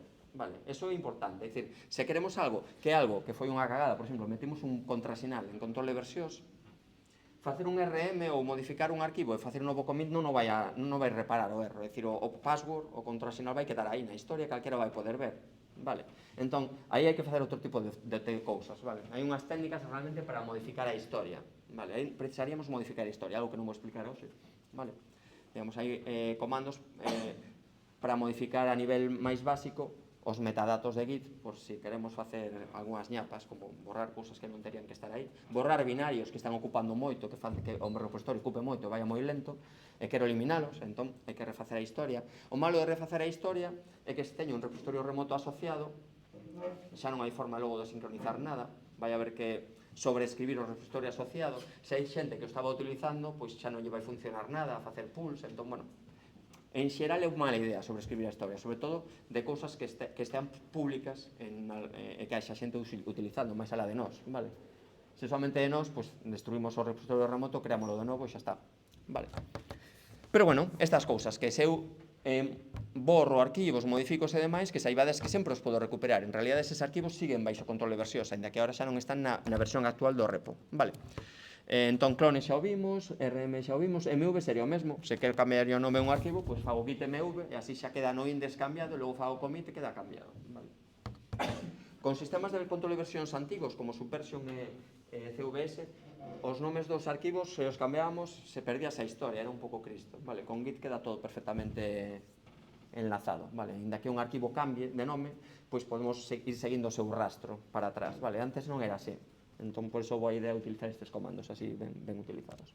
Vale, bueno, aquí temos máis exemplos con git status, non vou entrar nestes exemplos. Vale, vou explicar agora un pouco o tema das ramas. Inda que xa estamos usando ramas, vou explicar agora como traballamos se temos varias ramas e queremos mesturalas. Vale, por que nos pode interesar facer iso. Vale, entón xa vimos que temos, por un lado, dous tipos de repositorio, o repositorio local e o repositorio remoto. Xa fixemos algunha proba con repositorio remoto. Aquí ven como crear un repositorio remoto ou como engadir un repositorio remoto que xa creamos, neste caso en GitHub ou en GitLab, pero podría ser igual. Vale.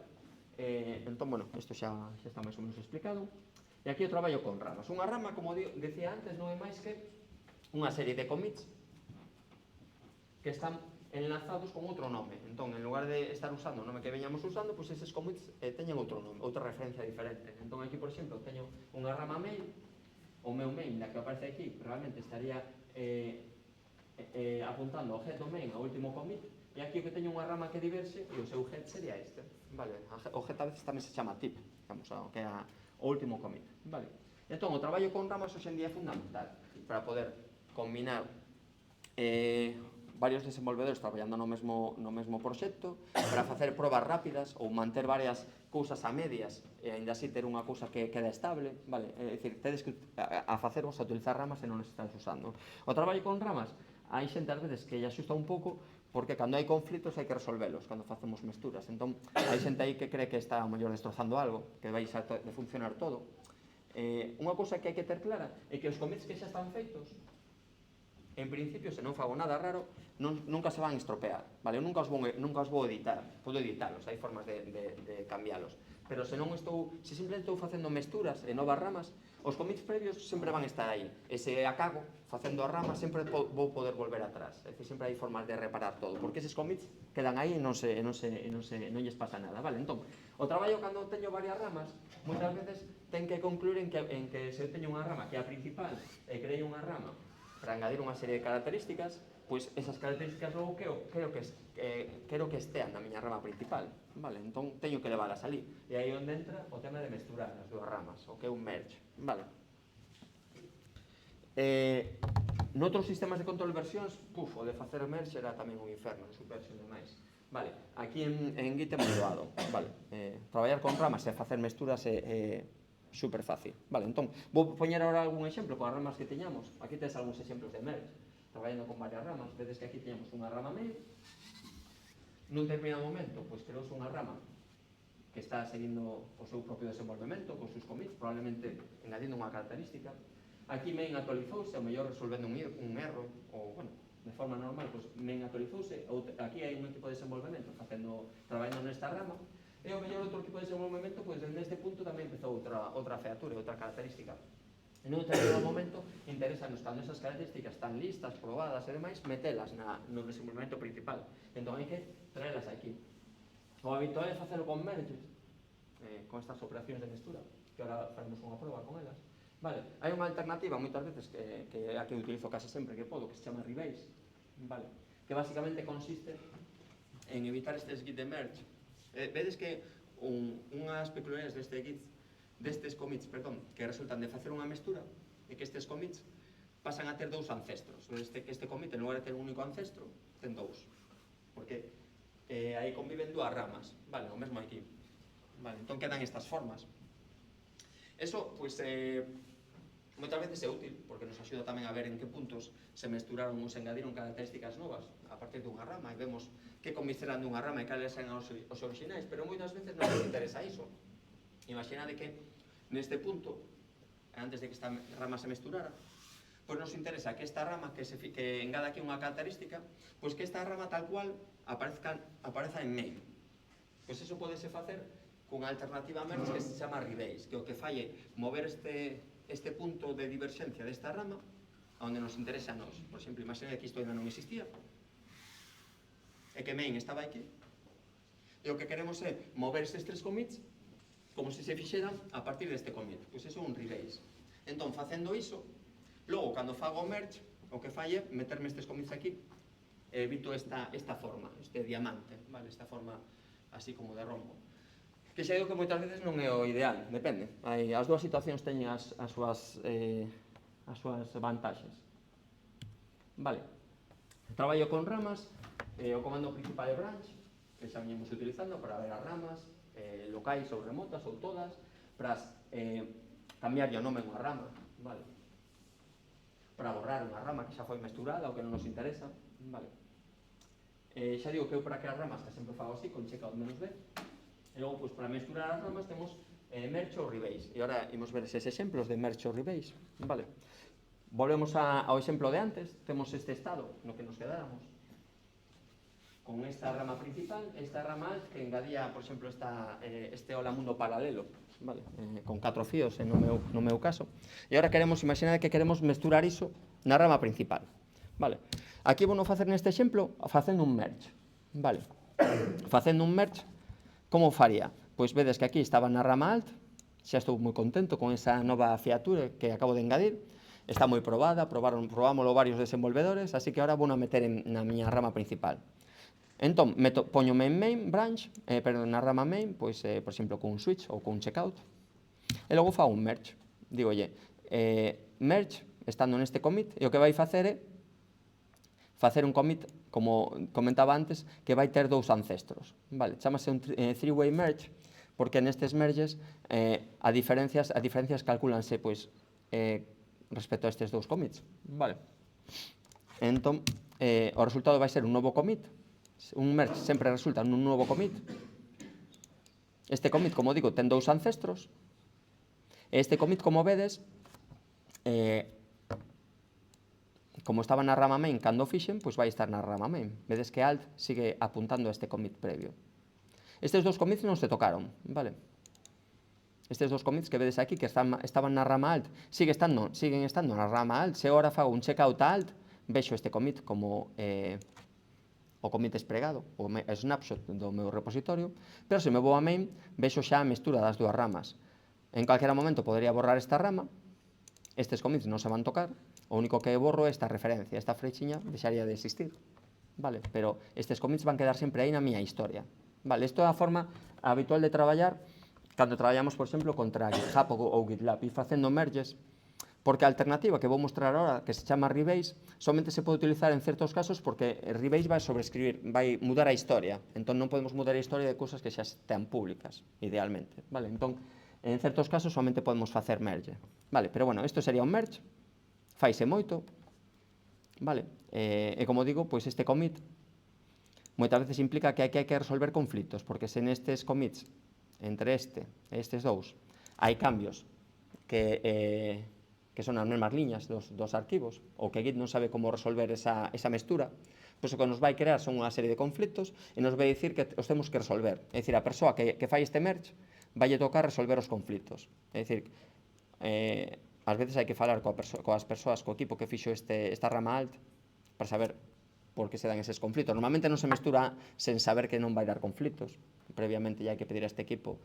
Eso ten que ver coa forma de traballar normalmente con pull request ou pull merge request, vale, que se chama diferente en GitHub e en GitLab, pois que se quere que esta mestura sexa unha vez xa está limpo todo, que non vai a dar conflitos. Pero se dá conflitos, no momento en facer o merge, pois hai que amañar eses conflitos, e cando se amañan eses conflitos vai haber unhas novas modificacións que van a ser as que están neste commit de merge.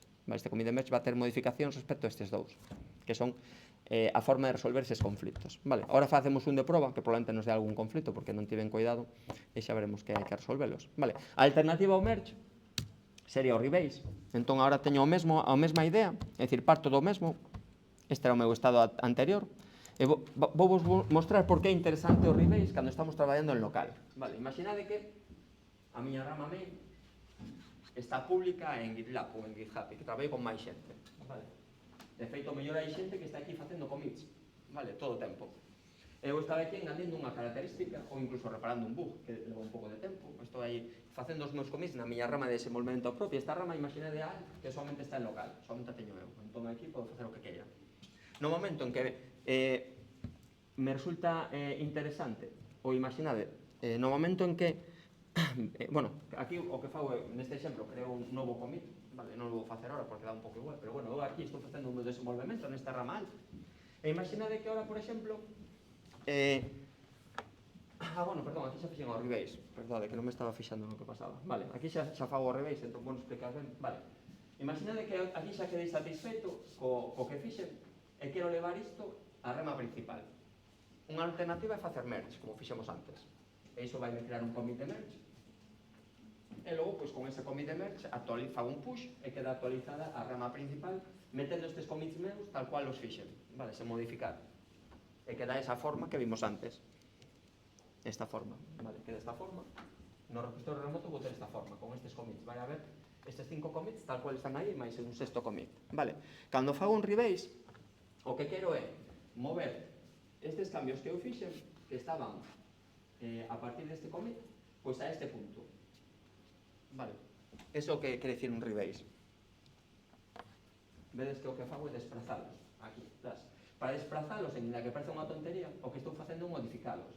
Vale, fai no Git por mí, pero estou nos modificando, porque este estado estaba calculado a partir deste, vale, entón, agora o que estou facendo é modificar estes commits para que teñan en conta a diferencia entre este e este, vale, entón, eso o que no fondo fai é modificar este commit e este commit, ainda que eu, a miña intuición é que os commits son como eran antes, pero ahora están calculados respecto a este en lugar de respecto a este, pero os commits son diferentes, por eso os poño distinta cor, porque foron editados. Entón, eso no fondo está reescribindo os commits, vale? Se os teño en local non pasa nada, porque ninguén os ve, somente os vexo eu. Entón, o paso seguinte do rebase, moitas veces é, pois colócome na rama main, ahora mesmo o único que fixen foi facer un rebase da rama alt, o cal eu estou en alt, e ahora alt é isto. Mentre que antes alt era isto. Antes alt tiña 4 commits, e ahora alt ten 5 commits. E main non se modificou para nada. Vale, main está igual que estaba en remoto, por exemplo, vale? E o seguinte paso é poñerme en main e agora facer un merge, isto, main. E o que vai facer o que se chama un fast forward, que é simplemente poñerme estes commits na rama main. Vale, porque agora xa encaixan perfectamente. Vale, non precisan nada máis. Son como se fixese esses commits directamente. É como se en lugar de facelos nunha rama aparte, eu fora facendo commits aquí en main. Vale, entón o resultado é este. Teño na seguinte diapositiva un pouco a comparar, isto é o que añadín hoxe. A diapositiva comparando os dous. Vale, isto é o resultado de un merge, este é o resultado dun rebase, sobre o mesmo commit, sobre o mesmo repositorio.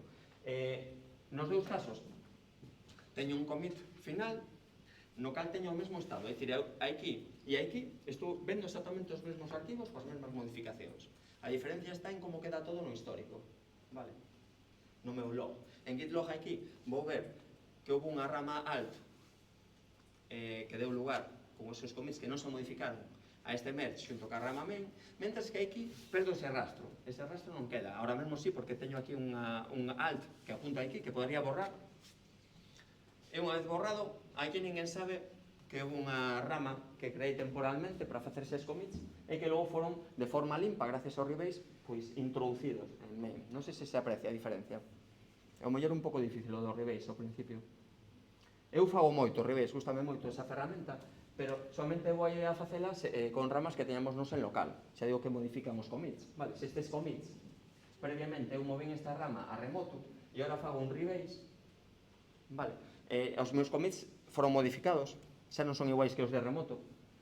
A facer este rebase, este commit son diferentes. Se os tiña en GitHub, en GitLab, por exemplo, pois xa non podo logo facer un push, porque vai me dicir que aí hai conflitos que non coinciden. Vale, teria que facer aí unha enxeñería que logo vai afectar a xente que este utilizando ese repositorio. Vale, entón non é boa idea facer rebase con ramas ou con commits que xa estean publicados, que xa estean públicos. Pero se os teño en local, é moi interesante, porque nos permite evitar este tipo de cousas. E ás veces non queremos iso, simplemente engadín unha característica, non quero que quede rastro dela, pois fago un rebase, os meus commits están no tope, no head do que hai agora, así que agora fago esta mestura, fago un push e quedou todo así.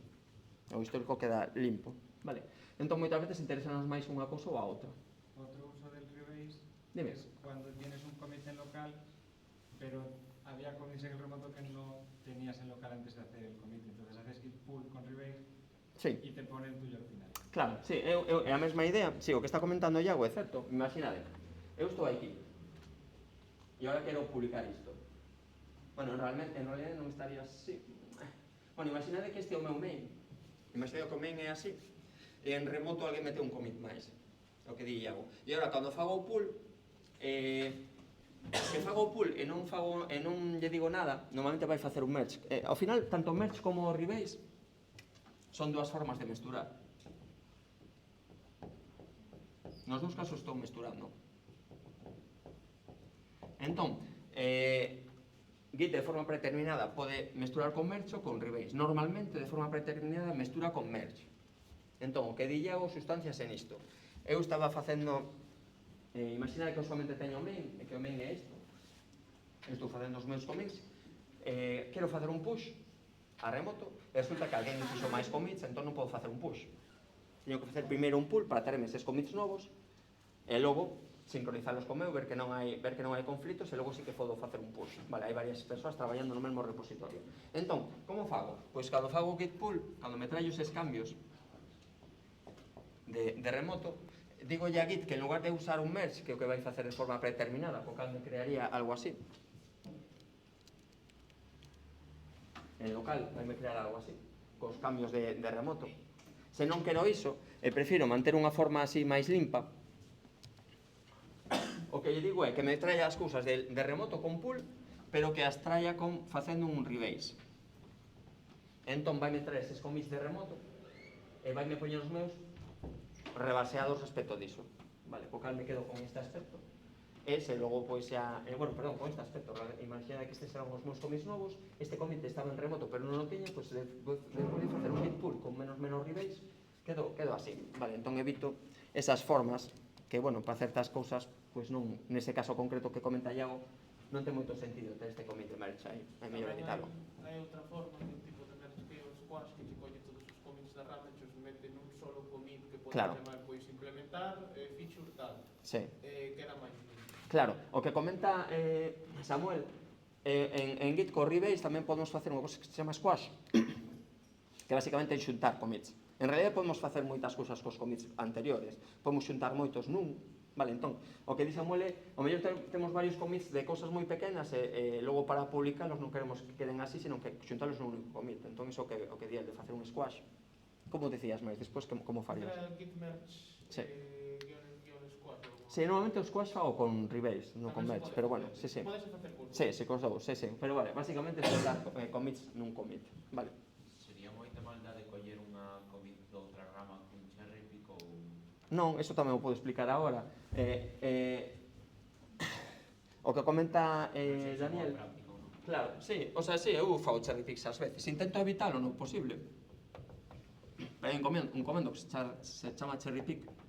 Cherry pick en inglés quer dicir escoller algo, e collelo, vale? É dicir, neste caso temos un montón de commits, e logo, imaginade que non quero mesturar as dúas ramas, sino que me interesa, e ás veces as ramas non se poden mesturar por distintos motivos, vale? Entón, o mellor me dá moito traballo mesturalas, porque hai que arreglar unha serie de cousas. Pero o único que me interesa é un commit concreto aplicalo na miña rama. Pois o que podo facer é coller ese commit, facer un cherry pick e metelo na miña rama. O comando cherry pick fai iso, vale? Non mestura, pero aplica un commit na miña rama, vale? Tamén se me pasa alguén commits por correo, pois tamén podo mesturalos con AM. Bueno, hai varias formas de... Deixadme ver que máis teño as diapositivas. Bueno, aquí hai un pouco de traballo con ramas, nos exemplos que tiña Mario. Vale. Bueno, aquí temos algúns exemplos de por que é boa idea usar ramas. Deixadme que me veña este exemplo.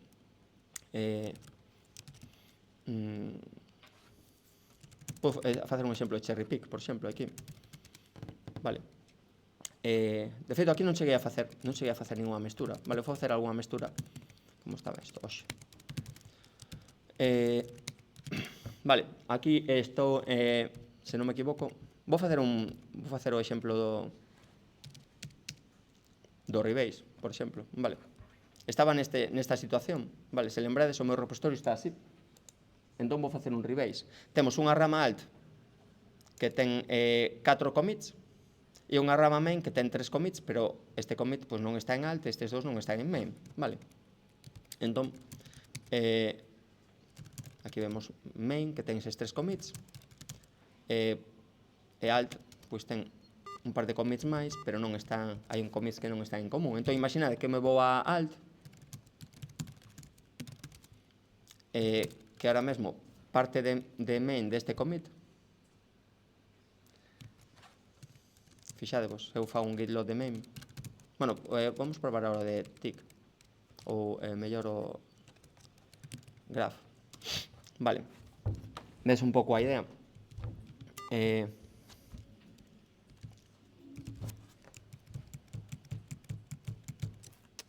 A ver.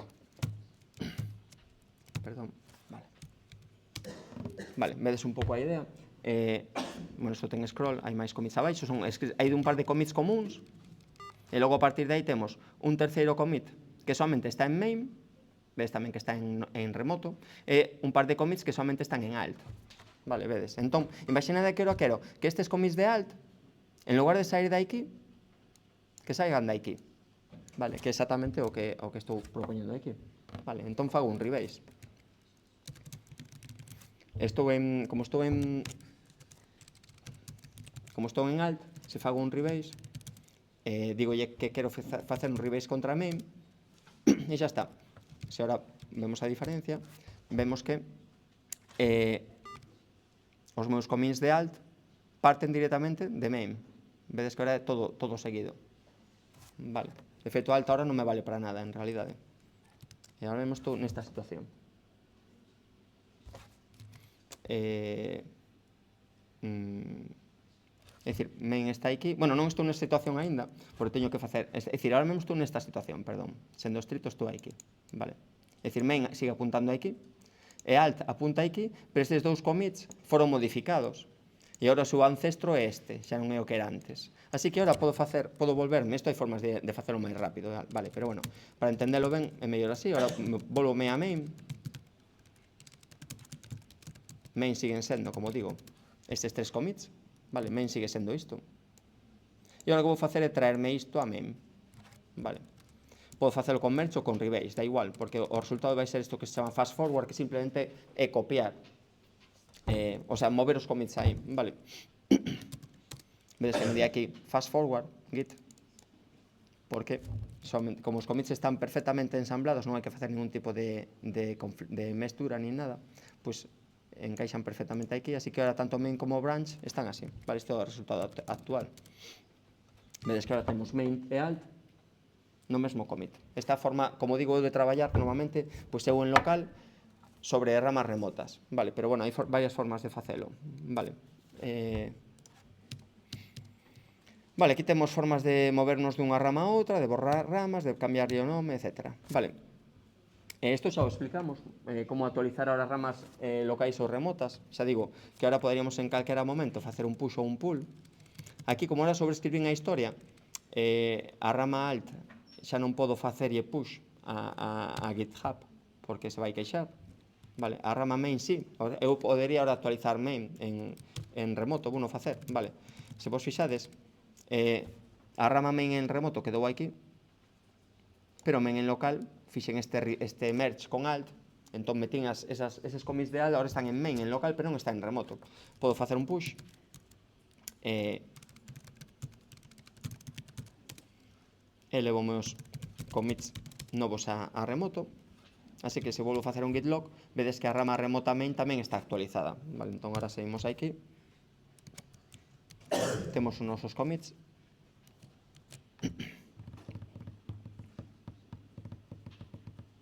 vale, aquí podemos ver os commits, vemos os nosos commits, algúns deles tamén en alt, pero ahora unifiqueinos todos nunha rama antes de subilos, vale, entón a mí esta é a forma habitual coa que intento traballar.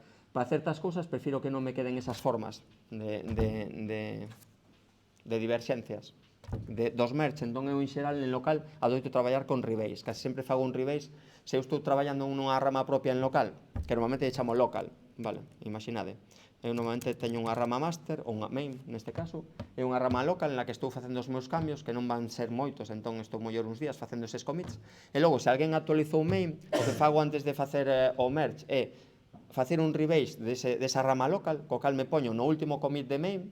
Eso moitas veces implica resolver conflitos. Ahora veremos se hai un conflito. Vedes que neste caso non houve conflito. Vou probar a facer un merge nesta outra copia que tiña por aquí. Vale, pero en calquera caso, resolvo os conflitos, fago o rebase, co cal xa teño eses commits listos, metos en main en local e fago un push de main, co cal eses commits xa quedan en remoto. En remoto pois non foi evidente que utilicei unha rama alternativa nin nada, vale, eso é transparente ao repositorio remoto. Vale, respecto ao estado aquí temos tamén dúas ramas, vou facer aquí un merge, vale, para que vexades a diferencia. Aquí teñamos unha rama alt que ten estes dous commits, vamos a mirar tamén con graph pois o estado da situación. Vemos que temos aquí a rama main. A rama neste caso ten 3 commits.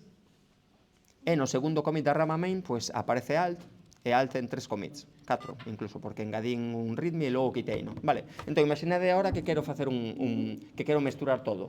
Xa digo, unha opción, o que eu faría normalmente de forma natural aquí sería un rebase. Eu faría un rebase de alt no último commit de main. E logo mesturaría todo, co cal me queda todo limpiño, nunha único, digamos, timeline, e logo fago un push diso.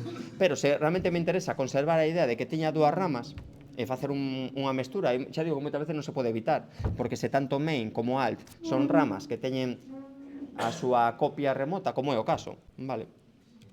Pois non podo andar modificando os alt, vale? Teño que deixalo como está. Entón, como procedo aquí? Bueno, pois o que faría aquí sería irme a rama main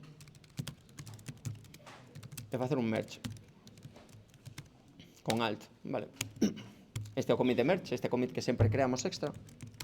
e vedes que tampouco houve, neste caso, como era engadir arquivos, bueno, copiar os comentarios, non houve conflitos, vale? E agora o que imos ver pois é que se creou esta forma que se chama, a veces, non se chaman diamante. Vedes que as dúas ramas, ves aí que había commits dunha rama e commits de outro que se mesturaron aí entón mantense esta información no histórico, vale, desa mestura. Se ora fago un push disto,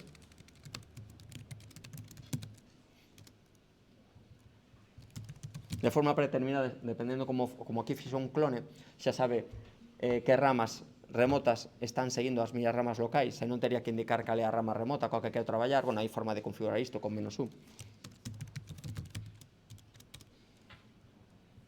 Vale, ahora dime que hai un conflito porque antes actualicei main, perdón, claro, non podo agora facer iso porque xa teño main actualizado do outro usuario, vale, isto que o que me refería antes con reescribir a historia, vale. Sí, pero vou ter un H de conflito, sí, porque, bueno, digamos que hai commits que son os mesmos, pero sí, bueno, podo facelo. Vale, ahora mesmo o que pasou é, eu aquí fixen as miñas mesturas, pero como estaba con outro usuario que ademais sobreescribiu a historia, bueno, non, son commits diferentes, vale, imos facelo. Con isto, o que vou facer é collerme o que hai en remoto, creo que vai querer un Cristo, porque aquí fixen xa un merge, tiña que ter feito, non ter feito o merge, podo desfacelo, pero bueno, da igual. Bueno, vedes que me di que hai unha cousa curiosa, porque di que hai varios commits que foron aplicados varias veces, porque eu teña o mesmo usuario fixo cousas diferentes, nun caso fixen un merge, nun caso fixen un rebase, entón hai certos commits que deciden non aplicar porque xa foron aplicados. Entón, bueno, Git dase conta de certas cousas. Curiosamente, pasou de aplicar os commits que xa foron aplicados, así que non tivo conflitos e todo foi ben. Vedes que successfully rebase, así que o que temos agora é isto, pero isto agora non vou poder facer un push porque a historia está diferente ali, vale. Isto que pasou é normal no caso de facer un rebase e facer logo un push dese rebase e agora fixen noutro caso un merge e estou intentando facer un push dese merge, pois agora isto vai me dicir que non é.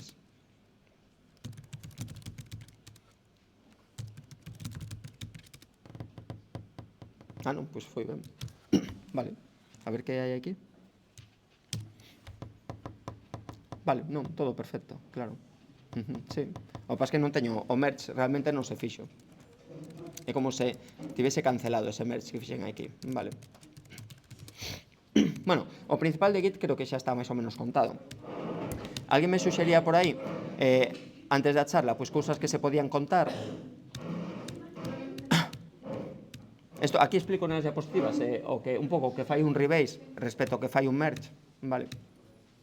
Vedes que a diferencia fundamental é que o merge sempre crea un commit extra e non modifica ningún commit previo, estes commits están tal cual estaban, é dicir, ningún foi modificado. Vedes que cando fago un rebase, estes commits dos que fago o rebase, que saían de aquí e ahora saen de aquí, son modificados. Entón, esa modificación fai que logo tiña que ter en conta, xa publiquei algo, pois que modifiquei aquí estes commits, e se estaban publicados, pois vai haber un problema, vale?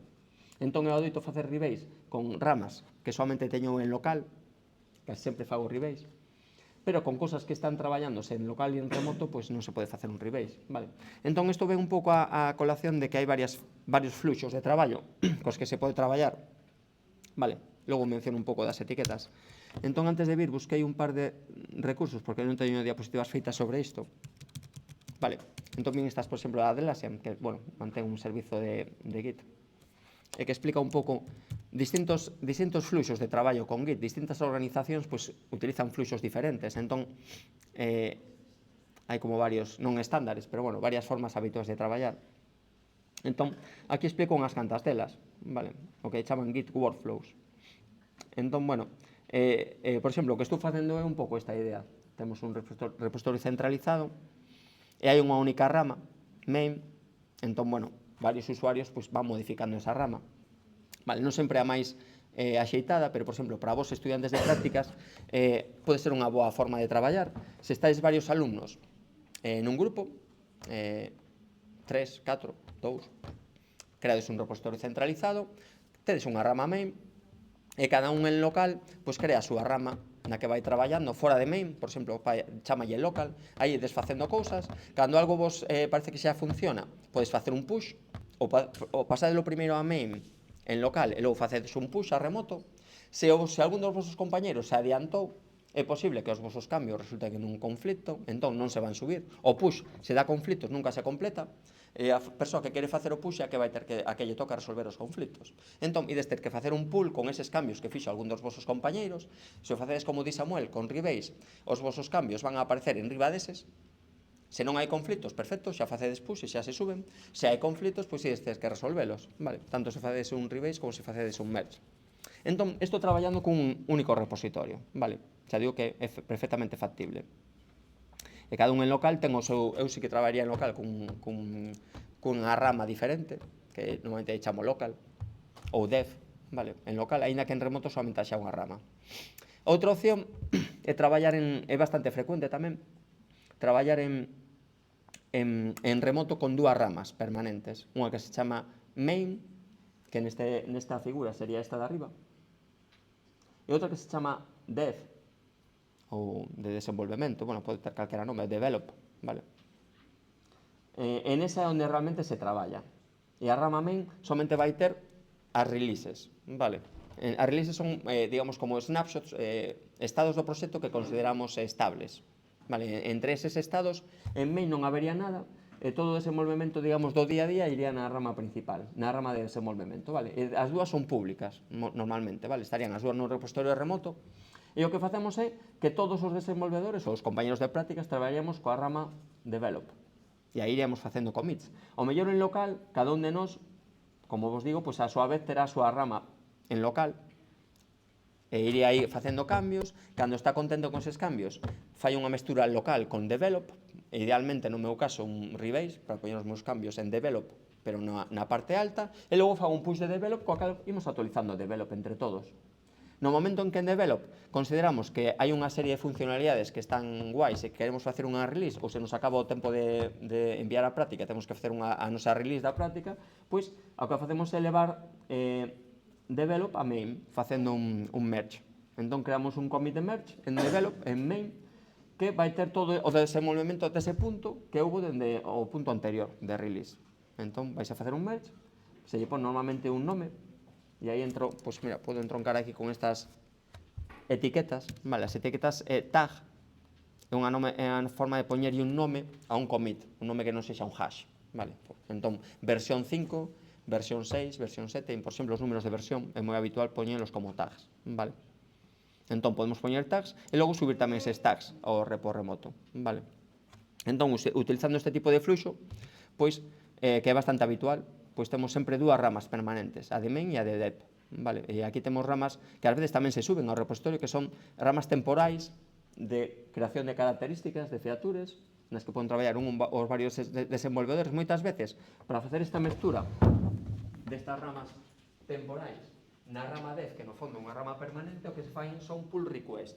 Unha pull request é unha forma de non facer a mestura directamente, senón pedirlle ao sistema de control de versións GitLab ou GitHub que queremos facer unha mestura dunha rama noutra, e que idealmente outros desenvolvedores pois se encarguen de aceptar esa request. Con iso que nos aseguramos de que varias persoas verifican eses commits, ese código que pasa por varios ollos, vale? Moitas veces en proxectos un pouco grandes non todo o mundo pode facer mesturas, entón ao final nos facemos a nosa proposta e queda aí, se queren a mestura, se non queren non a mestura. Pero bueno, unha forma, incluso traballando nun grupo pequeno de prácticas, é unha forma de que todos podamos ver os cambios que fixo o noso compañeiro e darlle para adiante. A veces a pull request para aceptala ten que ter varias persoas que lle den ok, todas, a veces unha é a que manda, se esa di que ok, pois ok.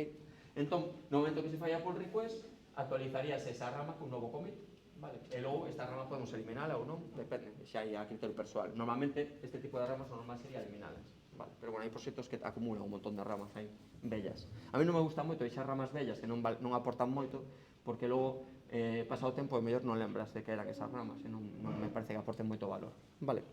E, bueno, esta é unha forma un pouco de traballar. Non sei como se traballades vos con grupos de prácticas con Git, non sei se me queres contar a vosa experiencia. Cada persona ten a súa rama e vanse intercambiando cousas e cando está unha parte acabada metese todo na principal. Pero non facedes request, pull request, o sea, metes directamente algún push. Normalmente unha persona encárgase dos match. O sea, unha persoa encárgase de facer sempre as mesturas. Bueno, é outra opción, claro, centralizar nunha persoa ese traballo, xa se garante que esa persoa lle bota un ollo, vale, ou por lo menos o proba. No kernel de Linux ahora Torvalds é o que fai. Sí, bueno, pero é un cuello, no fondo un colo de botella, claro, sí. Se a persoa está enferma ahora unha temporada, ou, bueno, se cacharrou o ordenador, pois, ao final, ao mellor estás dilatando unha cousa que podería estar facendo outra persoa, claro. Claro, bueno, hai varias formas de facelo, hai un montón de procedementos. Eu normalmente, cando traballo con outra xente, normalmente temos unha rama main, a veces temos outras ramas por características, pero eu xa digo que sempre en local creo as miñas propias ramas, nas cales vou facendo cada certos días rebase, para poñerme sempre na última versión da xente que está aí traballando, pois eu poñome sempre na última versión cos meus cambios, e cando remato, volvo a facer un rebase para asegurarme que estou na última versión, nese momento traio os meus cambios a rama main, ou a que sexa, e logo fago push. Sí, normalmente traballamos con push tamén directamente, sen facer request. Cando traballas con GitLab ou GitHub, é boa idea isto dos pull request ou merge request, porque permite eso, que varias persoas miren iso. A veces podense poñer comentarios, en plan, pois isto mellor. É dicir, é unha forma tamén de crear un fío de discusión sobre unha serie de commits. Moitas veces hai xente que pon aí comentarios, observacións, mellor isto así ou isto asá. A xente que sabe máis, pois, aconsellate como mudar certas cousas, entón, colles o teu pull request, modificas cousas e volver a facer. Pull request casi se usan máis cando tes un repositorio, que traballas nun repositorio non tes permiso de facer un fork. Claro. Moitas veces, como nós non temos permisos para actuar sobre repositorios, por exemplo, de proxectos grandes, di Samuel, pois eu fago un fork. Un fork non é máis que facer unha copia do repositorio, esa copia é miña, e aí fago eu o que queira, entón eu fago, aí creome a miña rama, fago os meus cambios, digolles, pois vou engadir esta feature neste software que non existe, a mí me parece moi útil. Currome a miña feature, teño a lista, e despois unha vez a teño lista no meu propio repositorio, do que fixen un fork previo, ahora teño que facer unha pull request, ou unha merge request, se estou en GitLab.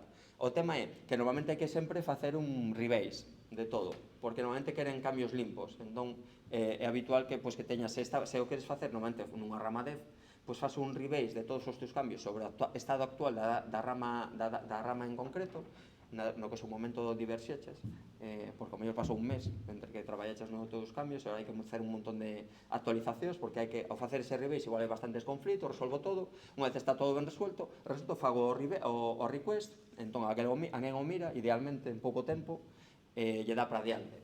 O que adoita pasar é que pase moito tempo entre que alguén o mira, volve a ver que facer un rebase, porque xa houve máis cambios, entón diránse, tes que volver a facer un rebase, volver a facer, bueno, ás veces ese proceso podese dilatar no tempo, porque, bueno, a xente está moi ocupada, e os proxectos a veces teñen un montón de contribucións, e a verdade que non son como dan abasto. Vale, algunha cousa máis? Alguén comentaba algo de facer menos P, sí. Alguén comentaba algo do menos P. Sí. Vale. Vale, é un comando interesante. Cando facemos un commit, cando fixemos modificacións, máis ben, cando estamos no estado actual dun repositorio, facemos modificacións, as que sexan, fago modificacións, fago novos commits, ou, non, ainda non fixe un commit, fixe modificacións, ás veces é boa idea, e fixe modificacións en moitos arquivos, pero ahora quero estruturar o meu commit en varios commits, é dicir, penso que esas modificacións que fixen quedarían mellor a nivel de histórico en commits diferentes, porque mellor nuns casos engadí unha funcionalidade, de paso amañei un bug que atopei por aí porque estaba reservando mal memoria, e de paso engadín uns comentarios nunhas funcións que non o tiñan. Entón todo iso podría meterlo nun único commit, está perfecto, pero bueno, ás veces eso fai que, cando logo quero saber onde se arreglou tal cousa, pois que estea nun commit con máis cousas que non teñen nada que ver, non sempre é coherente, ás veces pode non axudar. Entón, que podes facer? Pois podes facer con git-add-p, vou facer aquí algún cambio, por exemplo, vou poñer aquí neste commit,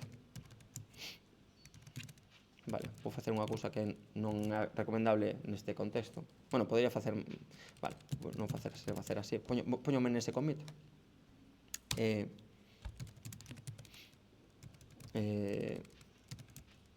No, casi mellor fago reset.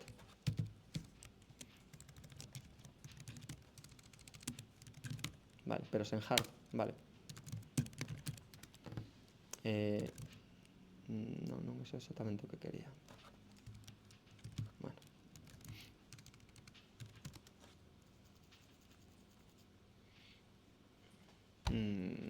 Bueno, casi vou facer así.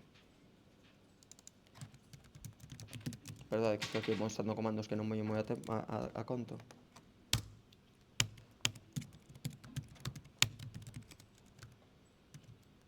Teño que facer unha mente, calquera caso. Bueno, quería... Non sei que fixen... Que non fixen o que quería. Estou intentando facer un exemplo sen modificar cosas, pero bueno, modifico cosas e xa está. Vale, o caso é que aquí engado varias cosas no meu arquivo. Vale, quítome este comentario, o cambio. Imagina que aquí meto o copyright e a licencia.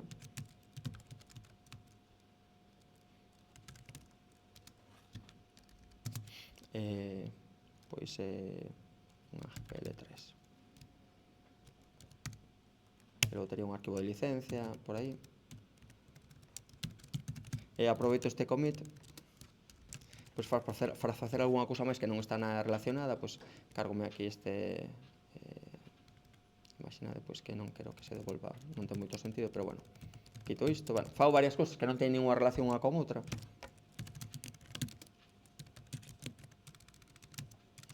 Entón, bueno, vexo eses cambios, vexo que hai varias cousas aí de cambios. Se eu fago agora un commit, todo vai ao mesmo commit, vale? Entón, unha opción para evitar que todo vaya ao mesmo commit é usar -p, con cal podo ir dicindo que cousas van a un commit e que cousas van a outro. É dicir, podo seleccionar, por exemplo, somente... como se fai algo que hai tempo que non o fago? Sí. Claro, non quero darlle a yes, por eso. Vale. Vale, entón así, é que hai tempo que non o fago, vale. Imaginade que, como selecciono, simplemente... Creo que si quitas simplemente las... Ah, sí. No, si te cargas, por ejemplo, si ahora solo quieres añadir... Sí, vale, sí, entendo. Borra las líneas de la licencia... O pas que non quero perder para despois o resto, como fago? Para eliminar las líneas con menos, conviértelas en líneas en blanco. Para añadir líneas con más, elimina las líneas. E para pospoñer? Entonces lo que tendrías que hacer con int sería quitar el menos de la línea del int y borrar la línea del void. Es decir, si tú quieres que una línea que tiene un menos se quede, le quitas el menos. Y si quieres quitar una línea que tiene un más, eliminas la línea.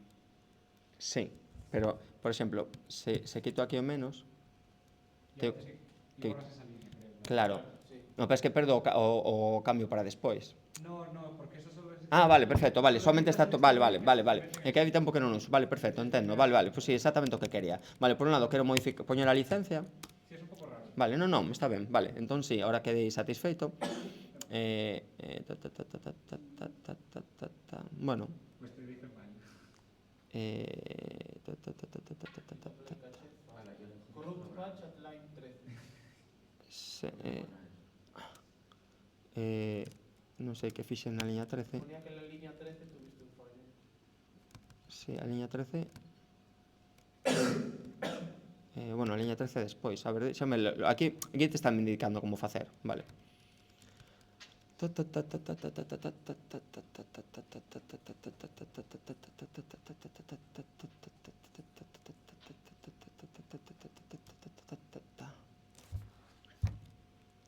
Vale.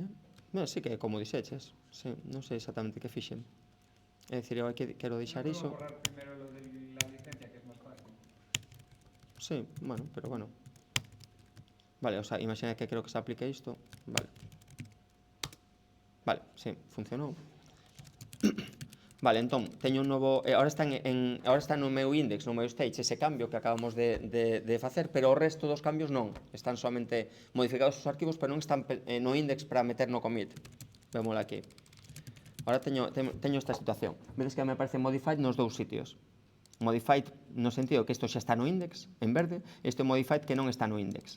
E se fago un div, vexo o que non metín no index, que é o da licencia, vale?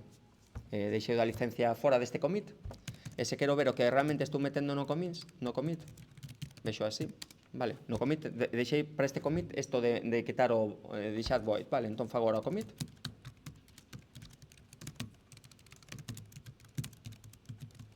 Vale, quero que se devolva void, vale, entón teño ese novo commit, podo botarlle un ollo, e vemos que ese commit pois, ten esa parte dos cambios que fixen e os outros cambios que están aquí aínda.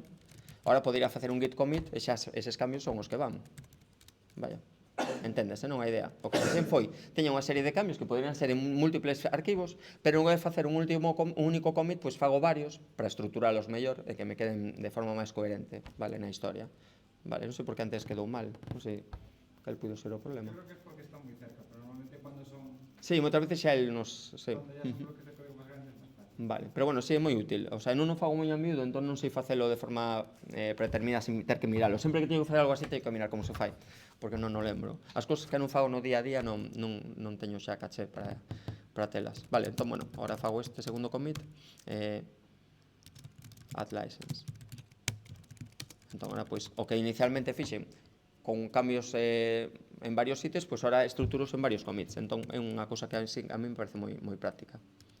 Non sei se hai algo máis que nos pode interesar comentar. Aquí nas diapositivas, pois eso, teño algunhas cousas finais sobre as etiquetas e, bueno, algunha cousa por aí. Hai dos tipos de etiquetas, pero, bueno, tampouco vou entrar ahora nese tipo de disquisicións, vale?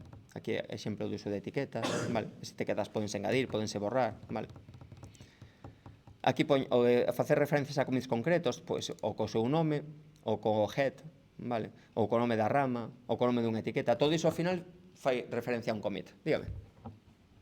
Sería posible meter nunha commit nun arquivo inteiro, senón só seccións un arquivo int Hans, pero non estou... Entendo que sí, igual que acabamos de facer. É dicir, probamos, nunca o fixen, pero entendo que co mesmo que acabamos de facer, imaginade, agora quero un arquivo novo.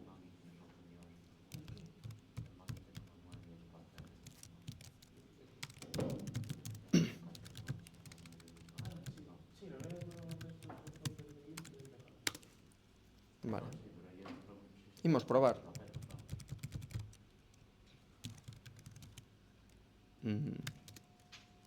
Como se fai? Insert parágrafos. 5. Vale, meto aquí algo de texto. Vale, vou crear varios parágrafos. Vale, queréis somente un. Non me conta dicirlle que crear varios. Espera, que vou a dicir aquí isto. Que non cree...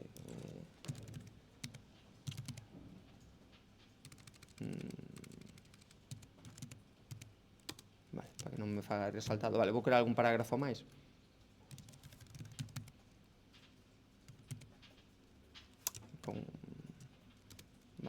Vale, outro máis.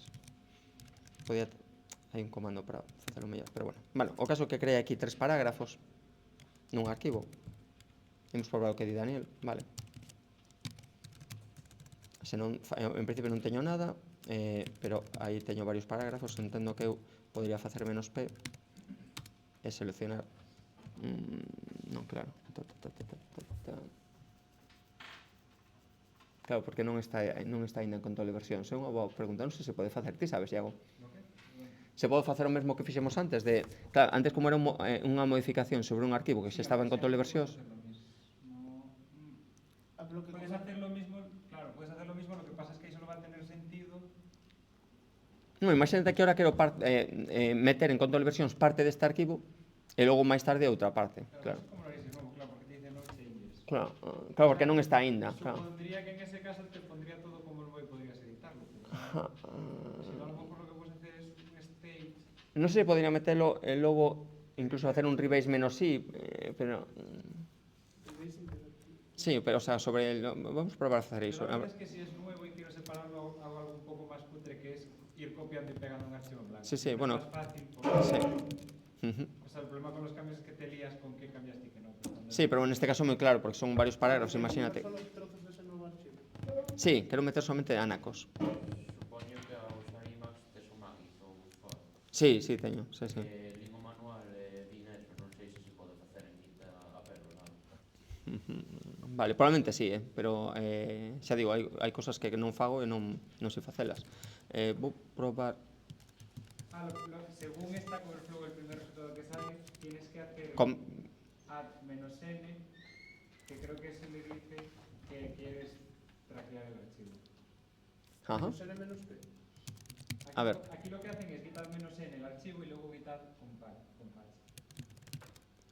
Vale, vou de momento facer un restore. Con restore podo deixalo como estaba, é dicir, ahora mesmo non está engadido. Con -n mayúscula lo que haces es intent to add y pone que... Espera, que non me fixo caso. Vale, ahora mesmo non está no stage, non está no index. Git add menos... -n mayúscula. Ajá. Y luego el nombre del archivo. Entonces eso es lo que... la opción se llama intent to add. E ahora que me vai facer? Pero en principio... Y ahora puedes hacer git add -p y sin decirle el archivo incluso. Ah, vale, déjame ver cal é a situación. Ah, vale, que está new file. Está como no index, pero sen estar no index. Porque non está para commit, pero como que sabe delo. Está traqueado, pero non está no stage. Eu nunca fixen isto. Sí. Claro, está traqueado, pero sen estar no stage. Claro, entón ahora ten sentido, claro. Pero non coñecía esta funcionalidade, ni de ahora ten todo sentido, claro, porque ahora xa está como, estamos como antes. Ahora fago ed, sí. E ahora, pois digo, Non sabía yo. nunca vira isto, claro. Imagina que solamente quero engadir o primeiro e o segundo. Pasé a añadilo Sí. simplemente para traquear. Y luego Sí. descargarte la... Vale, por exemplo, non quero engadir o último. Vale, cargome estas liñas. Entón, ahora, novamente teño unha parte que sí que se engadiu, efectivamente no index, e outra que non. Sí. Supoño que eso é o que fai por detrás o mal. Claro, probablemente faga iso. Sí, non coñecía esa nunca usara. Entón, sí, efectivamente, engado parte do arquivo.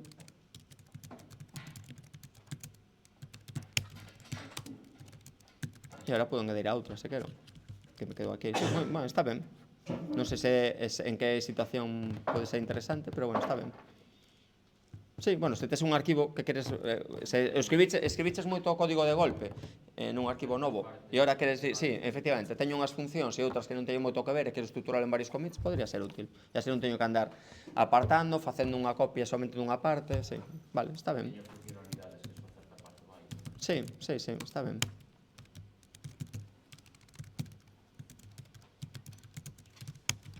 Vale, pois guai, sí. Vale. Alguna cosa máis que querades preguntar ou mostrarme? Vale, bueno, aquí poño tamén nesta diapositiva, pois é o típico, como podemos facer referencia a commits a partir de ancestros ou de ancestros a partir de, sí. Bueno, eso, en lugar de referencias absolutas, referencias relativas. E aquí na parte final das diapositivas temos comandos que permiten facer un pouco piratadas. Estaba él también en quitar patch. Esto pasa desapercibido, pero es realmente útil. Cal? Ah, stash. Pois stash. Sí, mira, sí. Ah, sí. Sí, non, eu teño feito, xa digo, pas que había tempo que non o fago, e non lembro moi ben. Nunca me deu moita...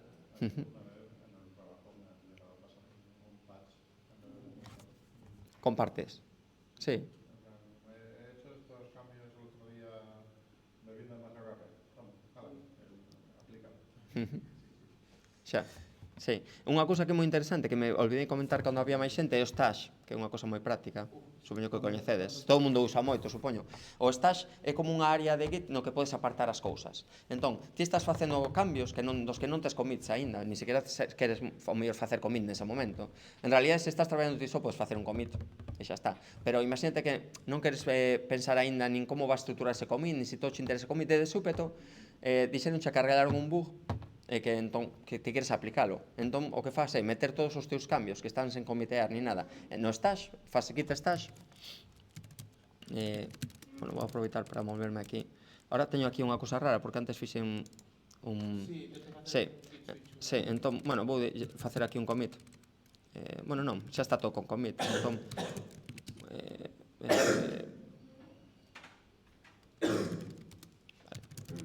Vale, teño unha nova perdón.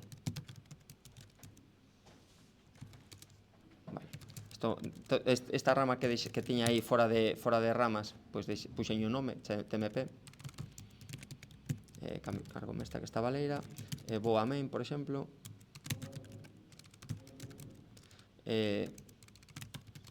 Estou facendo aquí cousas en main. Teño aquí un montón de cousas feitas, o mellor cambios nun montón de arquivos. Bueno, pues poñer algo, ainda que non moi significativo, non ten moito sentido.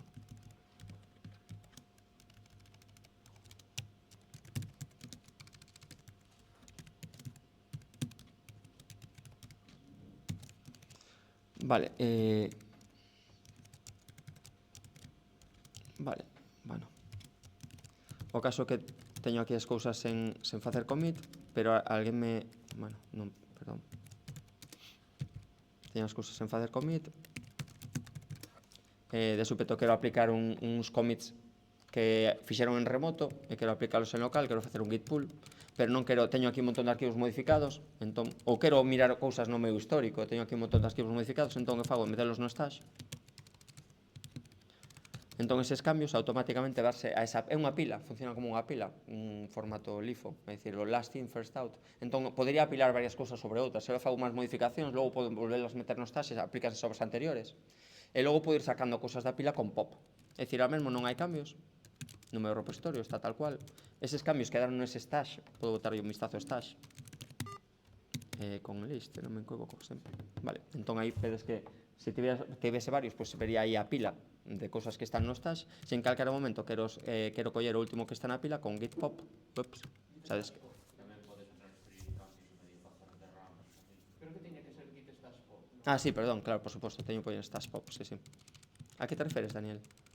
Podes, se tes un cambio medio finalizar, podes transferirlo de rama por stash tamén. Ajá, Sí, tamén. Sí. Cando non estás nas outras ramas, E lo sacas.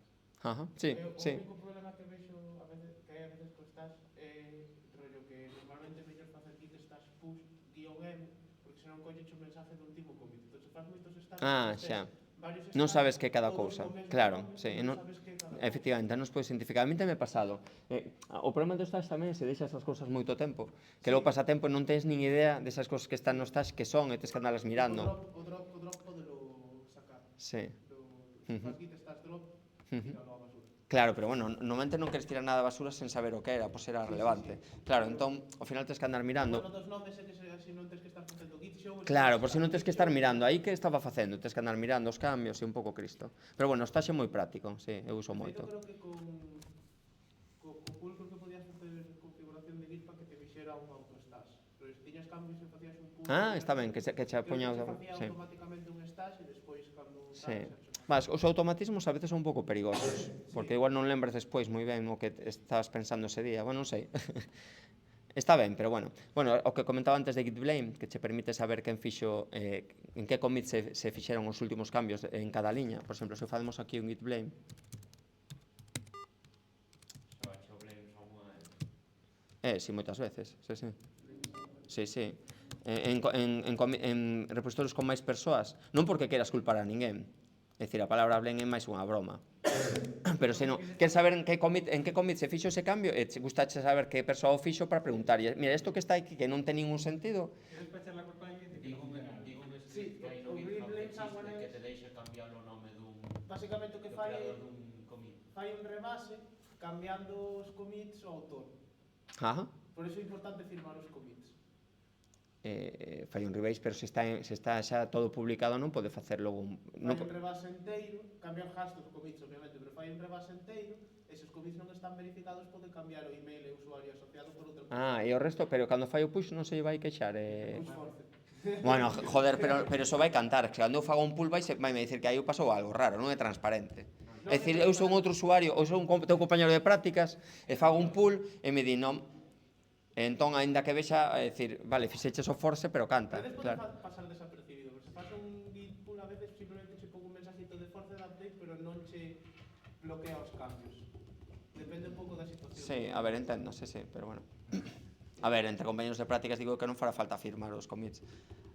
No, pero normalmente cando faz cousas tal... Normalmente cando queres saber quen fixo un commit, o sea, o último cambio que hubo se ves algo raro no código, algo que non se ten sentido, primeiro, que non sabes o mellor se leva moito tempo no repositorio, porque un repositorio grande no que estás traballando varias persoas, non sabes nin se leva moito tempo nin pouco, en plan, isto xa estaba antes. Entón faz un blame, a ver en que commit se meteu isto, e quen o meteu, entón preguntas a esa persoa, mellor fuches ti, a mí teme pasado de facer un git blame e ver que fun eu.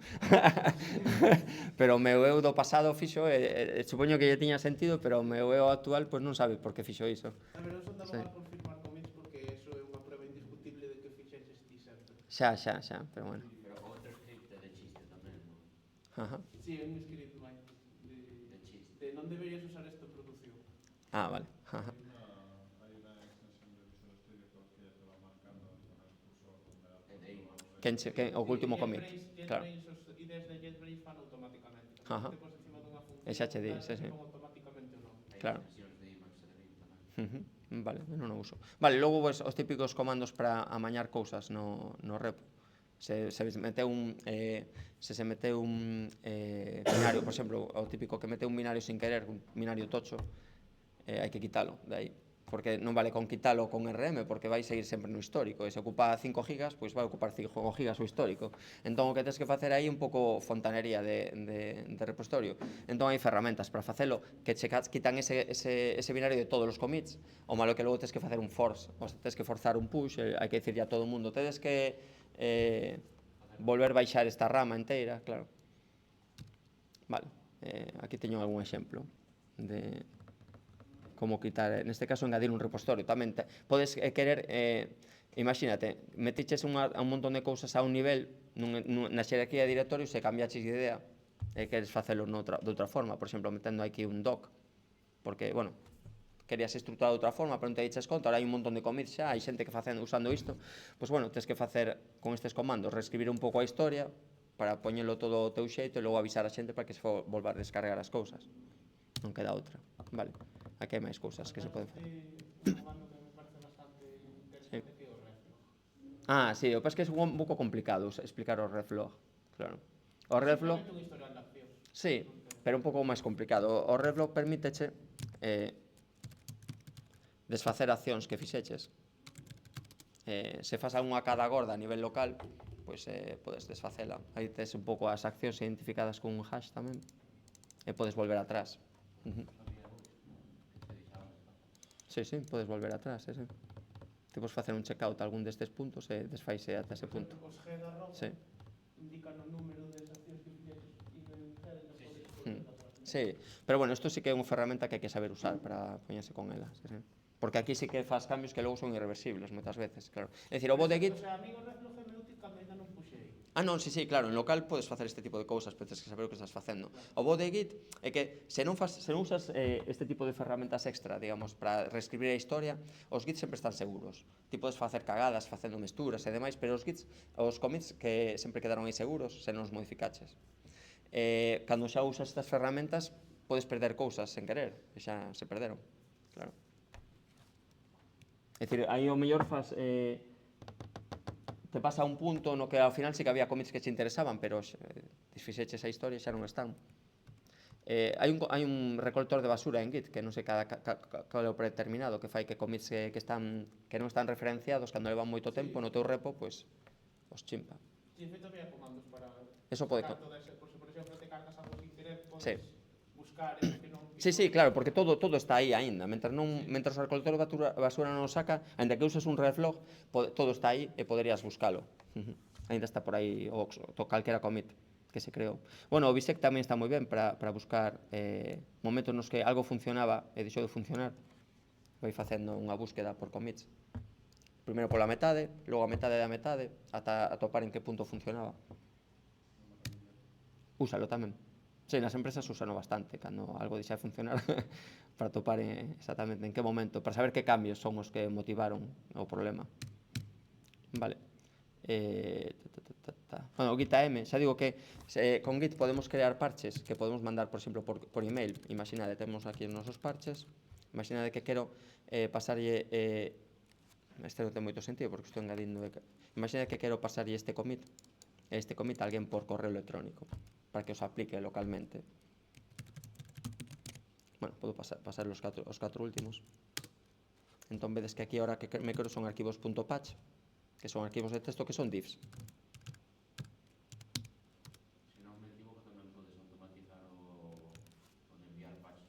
Ah, sí, podese automatizar, pero bueno, se depende que teñas todo ben configurado. Claro. Isto, digamos, é unha forma de... Eu non teño configurado nada a nivel de correo para que poda enviarlos con Git directamente. Entón, agora, pois, collo o meu editor de correo e envíos a quen queira, achego, o sea, ponos como arquivos axuntos e xa está. Pero sí, podes automatizar. En Git format patch, non sei co mesmo comando, eu fixen no pasado algunha vez, pero hai tanto que non o fago así. Git send mail, creo que Sí, vale, pero aí xa, claro, tens que ter configurado o teu MTA para que poida enviar mails e demais, claro. A outro, digamos, é unha opción de, en plan, eu teño os meus arquivos de texto que son parches e agora collo Firefox ou collo, digo Firefox ou un webmail incluso e achegos como adjuntos e xa está, vale. E a outra persoa que os recibe, pois o único que ten que facer é un git AM con cada un deles ou con todos. Eu uso AM, AM usa apply e algo máis. Sí. Git AM apply a serie of patches from a mailbox. Faino from a mail. Pero isto que recibimos son mailboxes. Claro, eso para mail directamente. Se ti tes simplemente punto patch, usarías git apply, creo. Non, eu sempre os aplico así. Non sei cal é a diferencia. Supoño que toma tamén como entrada o patch, fai o mesmo que se fora... Claro, supoño que Sí. añades a funcionalidade do mail. Si, tes razón. Sí, eu creo que isto por debaixo usa outro, probablemente. Probablemente, sí, igual o di por aquí. O AM colle xo dun mailbox como formato de arquivo? Pois podemos mirar, se temos varios. Eu en realidad sempre uso AM e uso cos patches, é dicir, eu aquí aplico así. Ahora non me vai funcionar porque teria que estar no punto. É dicir, que te fixen 4. Póñome aquí. E aplicos. Git AM 001, por exemplo. É dicir, eu aplico así, aplícanse ben. Non sei se os teño fusionados, probamos.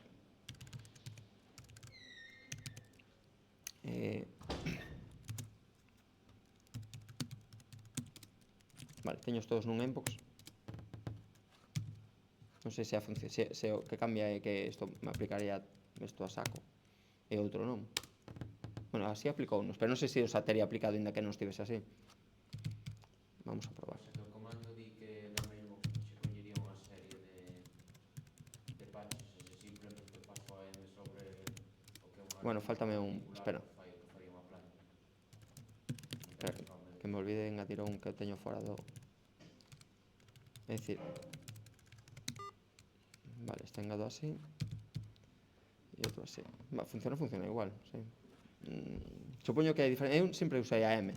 Se no pasado sabía que diferencia había, xa hai moito que non o sei. De feito non se engadiron. Espera. É que, segundo vexo no do manual, o AM colleche calquera cousa que hai na mailbox, é dicir, colleche todos os patches da mailbox. Supoño que tamén te deixa facer apply normal. Sí, pode ser. Ahora mesmo non sei que fixen que teño aquí un conflito. Vale, bueno, non sei se hai algo máis que quede relevante. Bueno, aquí temos o de send mail, mira, de feito. Vale, eu creo que xa está. Fontes de información sobre Git, pois temos os manuais, a página oficial, ten unha moi boa documentación. Vale. Isto é super bello, non sei se sigue funcionando. É un paper que había que explicaba moi ben como internamente funciona Git, como guarda as cousas e demais. Moi interesante. Pero bueno.